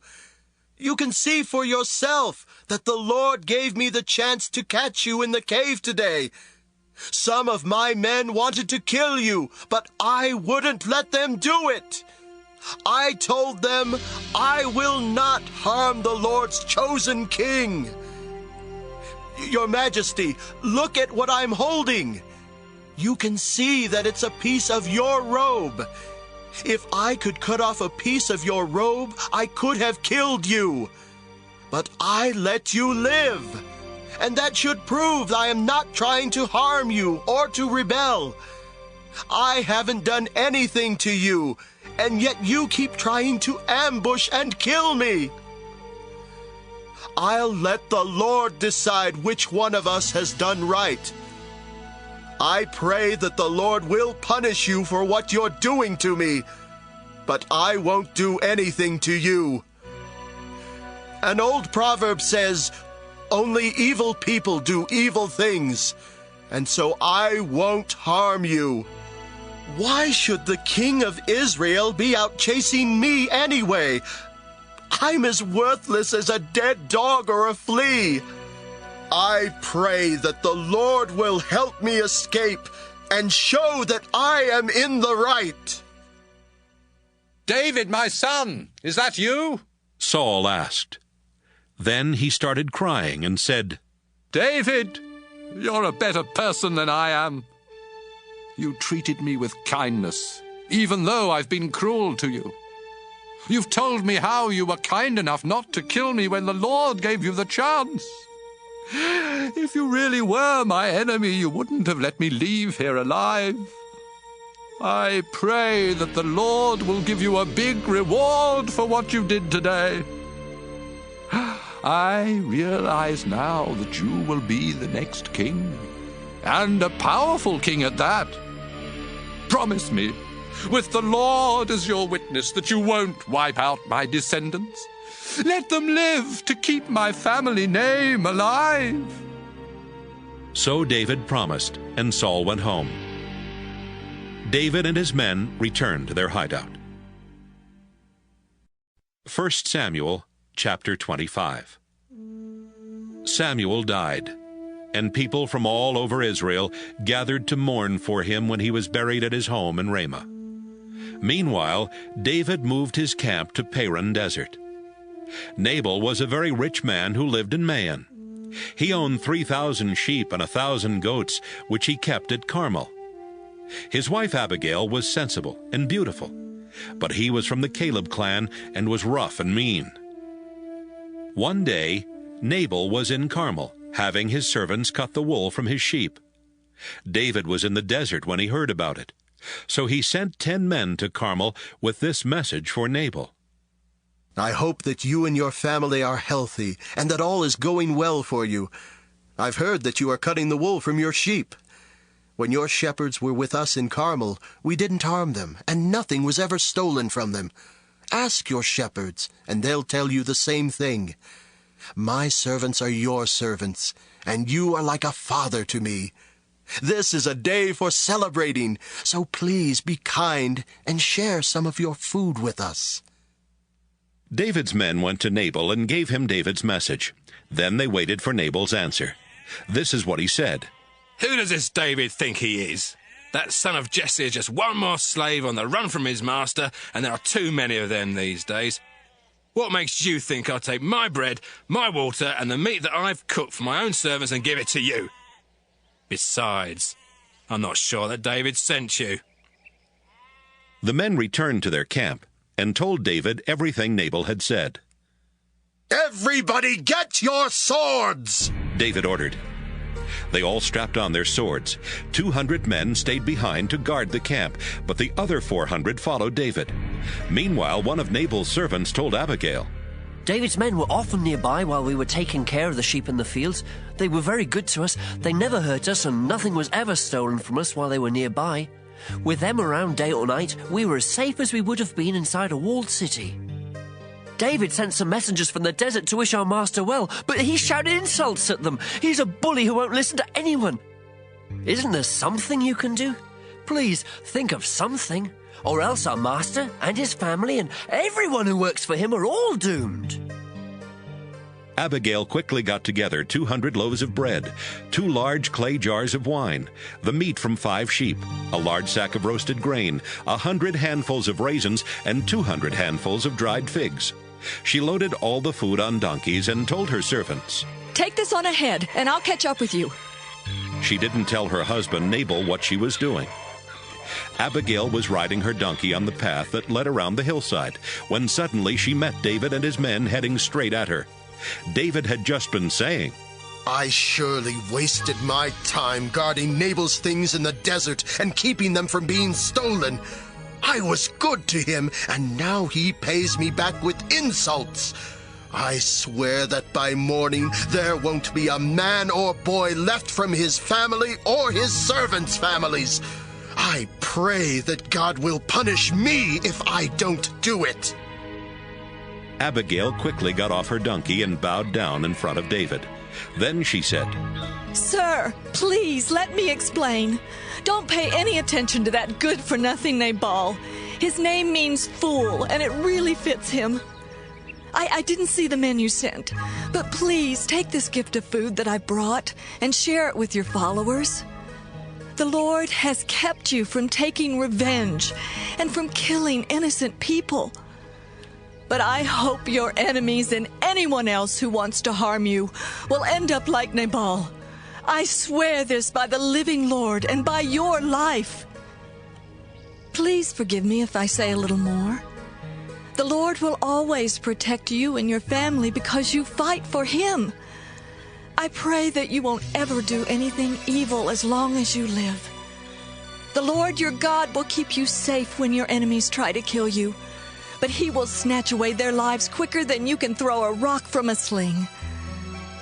The Lord has promised to do many good things for you, even to make you the ruler of Israel. The Lord will keep His promises to you, and now your conscience will be clear, because you won't be guilty of taking revenge and killing innocent people. When the Lord does all those good things for you, please remember me. David told her, I praise the Lord God of Israel. He must have sent you to meet me today, and you should also be praised. Your good sense kept me from taking revenge and killing innocent people. If you hadn't come to meet me so quickly, every man and boy in Nabal's family and in his servants' families would have been killed by morning. I swear by the living Lord God of Israel who protected you that this is the truth. David accepted the food Abigail had brought. Don't worry, he said. You can go home now. I'll do what you asked. Abigail went back home and found Nabal throwing a party fit for a king. He was very drunk and feeling good, so she didn't tell him anything that night. But when he sobered up the next morning, Abigail told him everything that had happened. Nabal had a heart attack, and he lay in his bed as still as a stone. 10 days later, the Lord took his life. David heard that Nabal had died. I praise the Lord, David said. He has judged Nabal guilty for insulting me. The Lord kept me from doing anything wrong, and He made sure that Nabal hurt only himself with his own evil. Abigail was still at Carmel. So David sent messengers to ask her if she would marry him. She bowed down and said, I would willingly be David's slave and wash his servants' feet. Abigail quickly got ready and went back with David's messengers. She rode on her donkey while 5 of her servant women walked alongside. She and David were married as soon as she arrived. David had earlier married Ahinoam from the town of Jezreel, so both she and Abigail were now David's wives.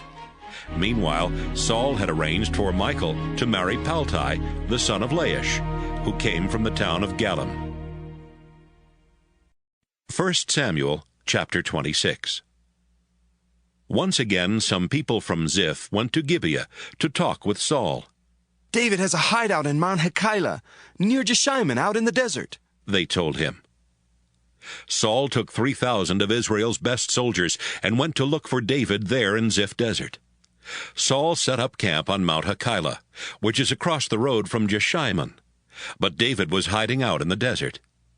When David heard that Saul was following him, he sent some spies to find out if it was true. Then he sneaked up to Saul's camp. He noticed that Saul and his army commander Abner the son of Ner were sleeping in the middle of the camp, with soldiers sleeping all around them. David asked Ahimelech the Hittite and Joab's brother Abishai, Which one of you will go with me into Saul's camp? I will, Abishai answered. That same night, David and Abishai crept into the camp. Saul was sleeping, and his spear was stuck in the ground not far from his head. Abner and the soldiers were sound asleep all around him. Abishai whispered, This time God has let you get your hands on your enemy. I'll pin him to the ground with one thrust of his own spear. Don't kill him, David whispered back. The Lord will punish anyone who kills his chosen king. As surely as the Lord lives, the Lord will kill Saul, or Saul will die a natural death or be killed in battle. But I pray that the Lord will keep me from harming his chosen king. Let's grab his spear and his water jar and get out of here." David took the spear and the water jar, then left the camp. None of Saul's soldiers knew what had happened or even woke up. The Lord had made all of them fall sound asleep. David and Abishai crossed the valley and went to the top of the next hill, where they were at a safe distance. "Abner!" David shouted toward Saul's army. "Can you hear me?" Abner shouted back, "Who dares disturb the king?" "Abner, what kind of a man are you?" David replied. "Aren't you supposed to be the best soldier in Israel? Then why didn't you protect your king? Anyone who went into your camp could have killed him tonight. You're a complete failure. I swear by the living Lord that you and your men deserve to die for not protecting the Lord's chosen king. Look and see if you can find the king's spear and the water jar that were near his head." Saul could tell it was David's voice, and he called out, "David, my son! Is that you?" "Yes, it is, your majesty. Why are you after me? Have I done something wrong, or have I committed a crime? Please listen to what I have to say. If the Lord has turned you against me, maybe a sacrifice will make him change his mind. But if some people have turned you against me, I hope the Lord will punish them. They have forced me to leave the land that belongs to the Lord and have told me to worship foreign gods. Don't let me die in a land far away from the Lord. I'm no more important than a flea. Why should the king of Israel hunt me down as if I were a bird in the mountains?" "David, you had the chance to kill me today, but you didn't. I was very wrong about you. It was a terrible mistake for me to try to kill you. I acted like a fool. But I'll never try to harm you again. You're like a son to me, so please come back." "Your Majesty, here's your spear.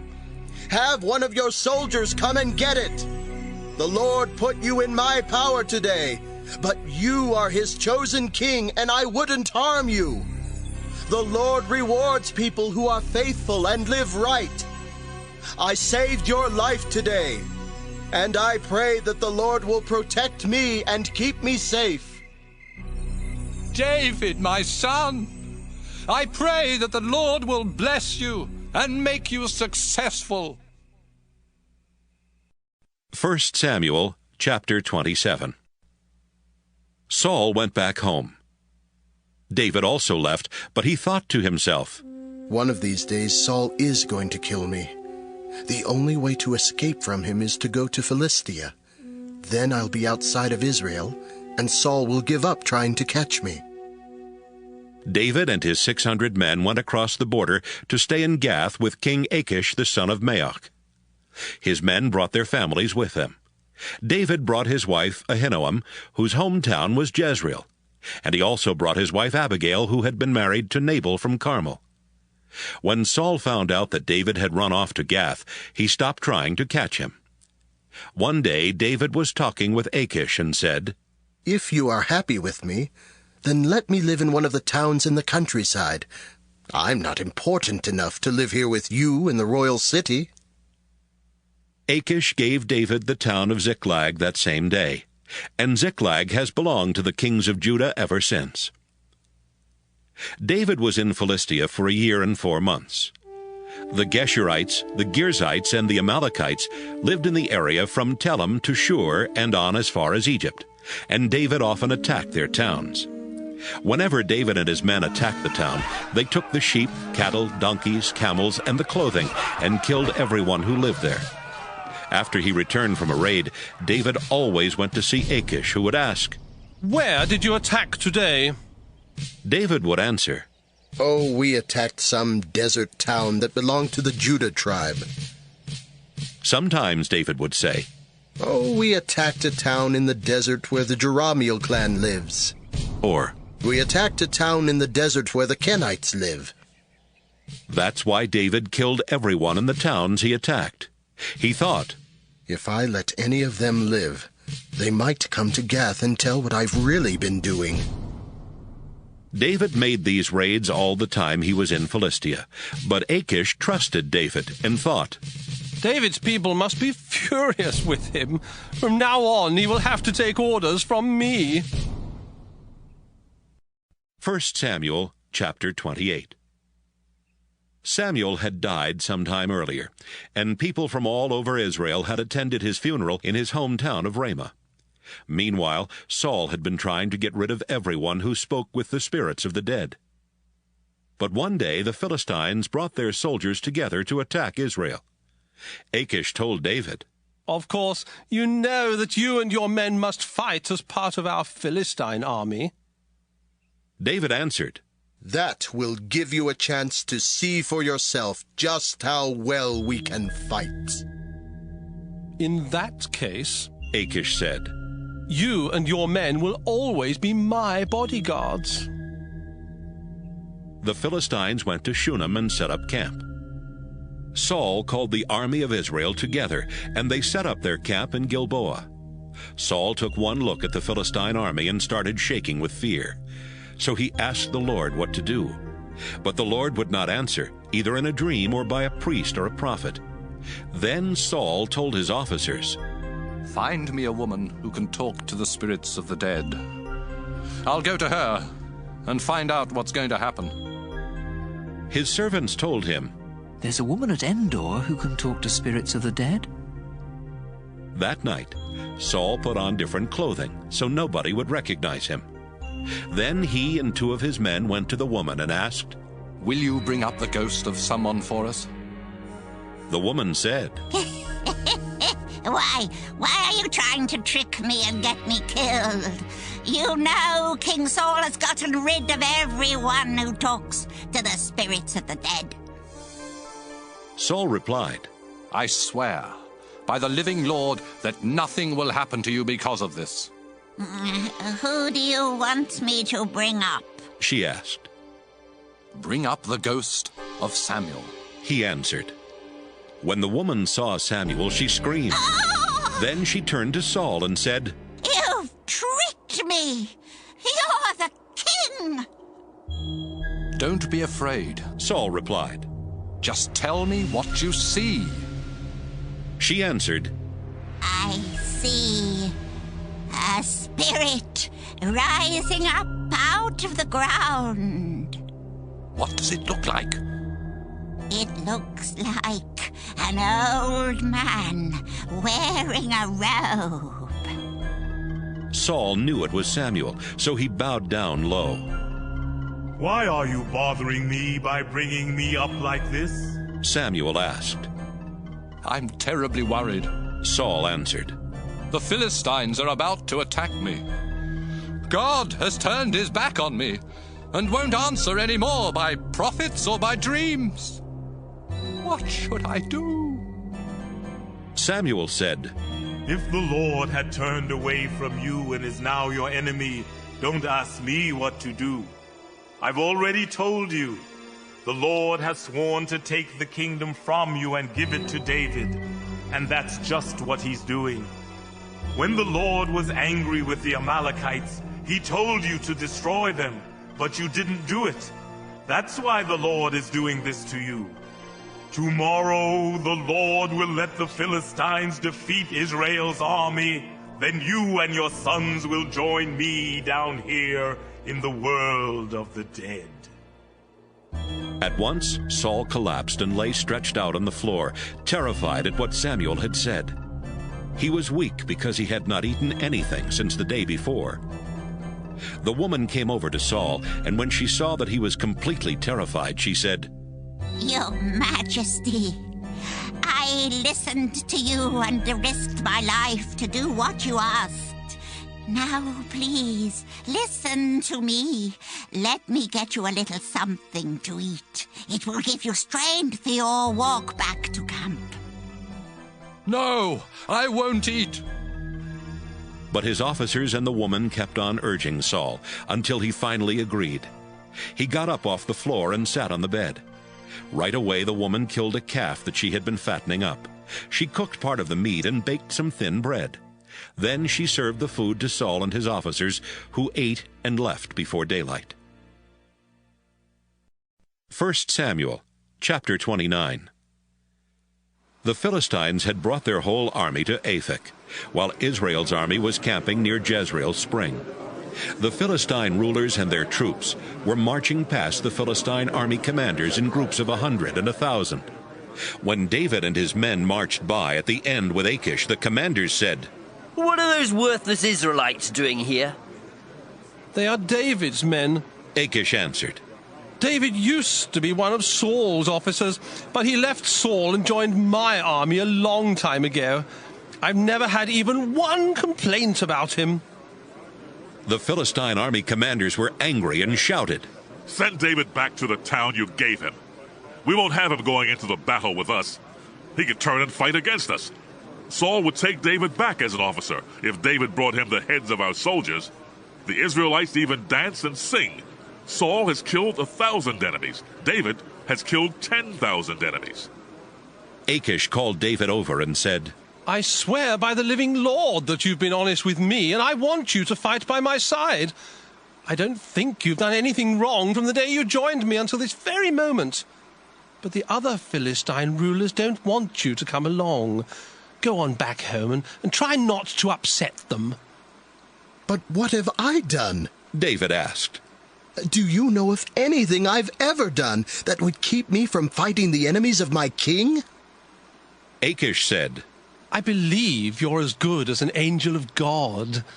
But our army commanders have decided that you can't fight in this battle. You and your troops will have to go back to the town I gave you. Get up and leave tomorrow morning as soon as it's light.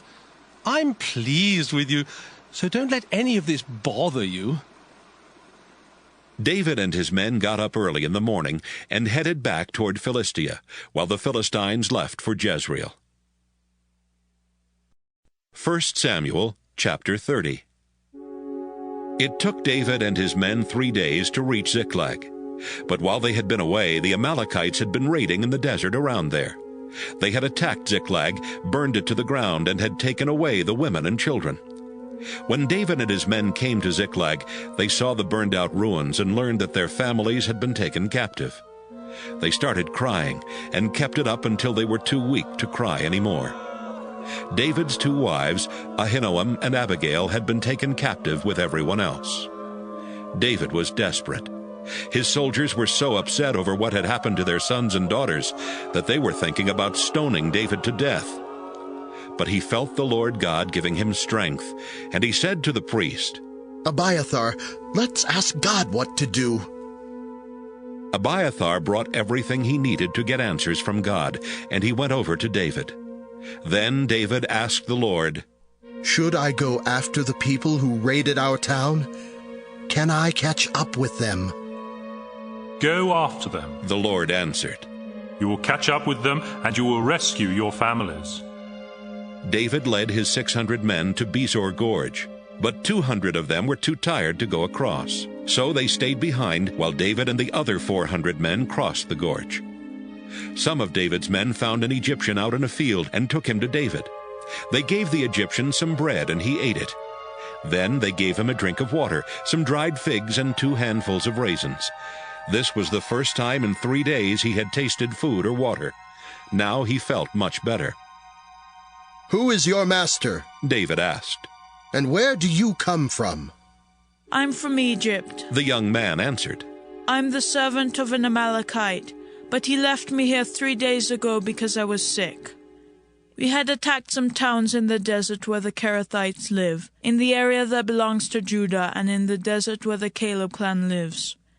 And we burned down Ziklag." "Will you take me to those Amalekites?" David asked. "Yes, I will, if you promise with God as a witness that you won't kill me or hand me over to my master." He led David to the Amalekites. They were eating and drinking everywhere, celebrating because of what they had taken from Philistia and Judah. David attacked just before sunrise the next day and fought until sunset. 400 Amalekites rode away on camels, but they were the only ones who escaped. David rescued his 2 wives and everyone else the Amalekites had taken from Ziklag. No one was missing, young or old, sons or daughters. David brought back everything that had been stolen, including their livestock. David also took the sheep and cattle that the Amalekites had with them, but he kept these separate from the others. Everyone agreed that these would be David's reward. On the way back, David went to the 200 men he had left at Besor Gorge because they had been too tired to keep up with him. They came toward David and the people who were with him. When David was close enough, he greeted the 200 men and asked how they were doing. Some of David's men were good-for-nothings, and they said, "Those men didn't go with us to the battle, so they don't get any of the things we took back from the Amalekites. Let them take their wives and children and go." But David said, "My friends, don't be so greedy with what the Lord has given us. The Lord protected us and gave us victory over the people who attacked.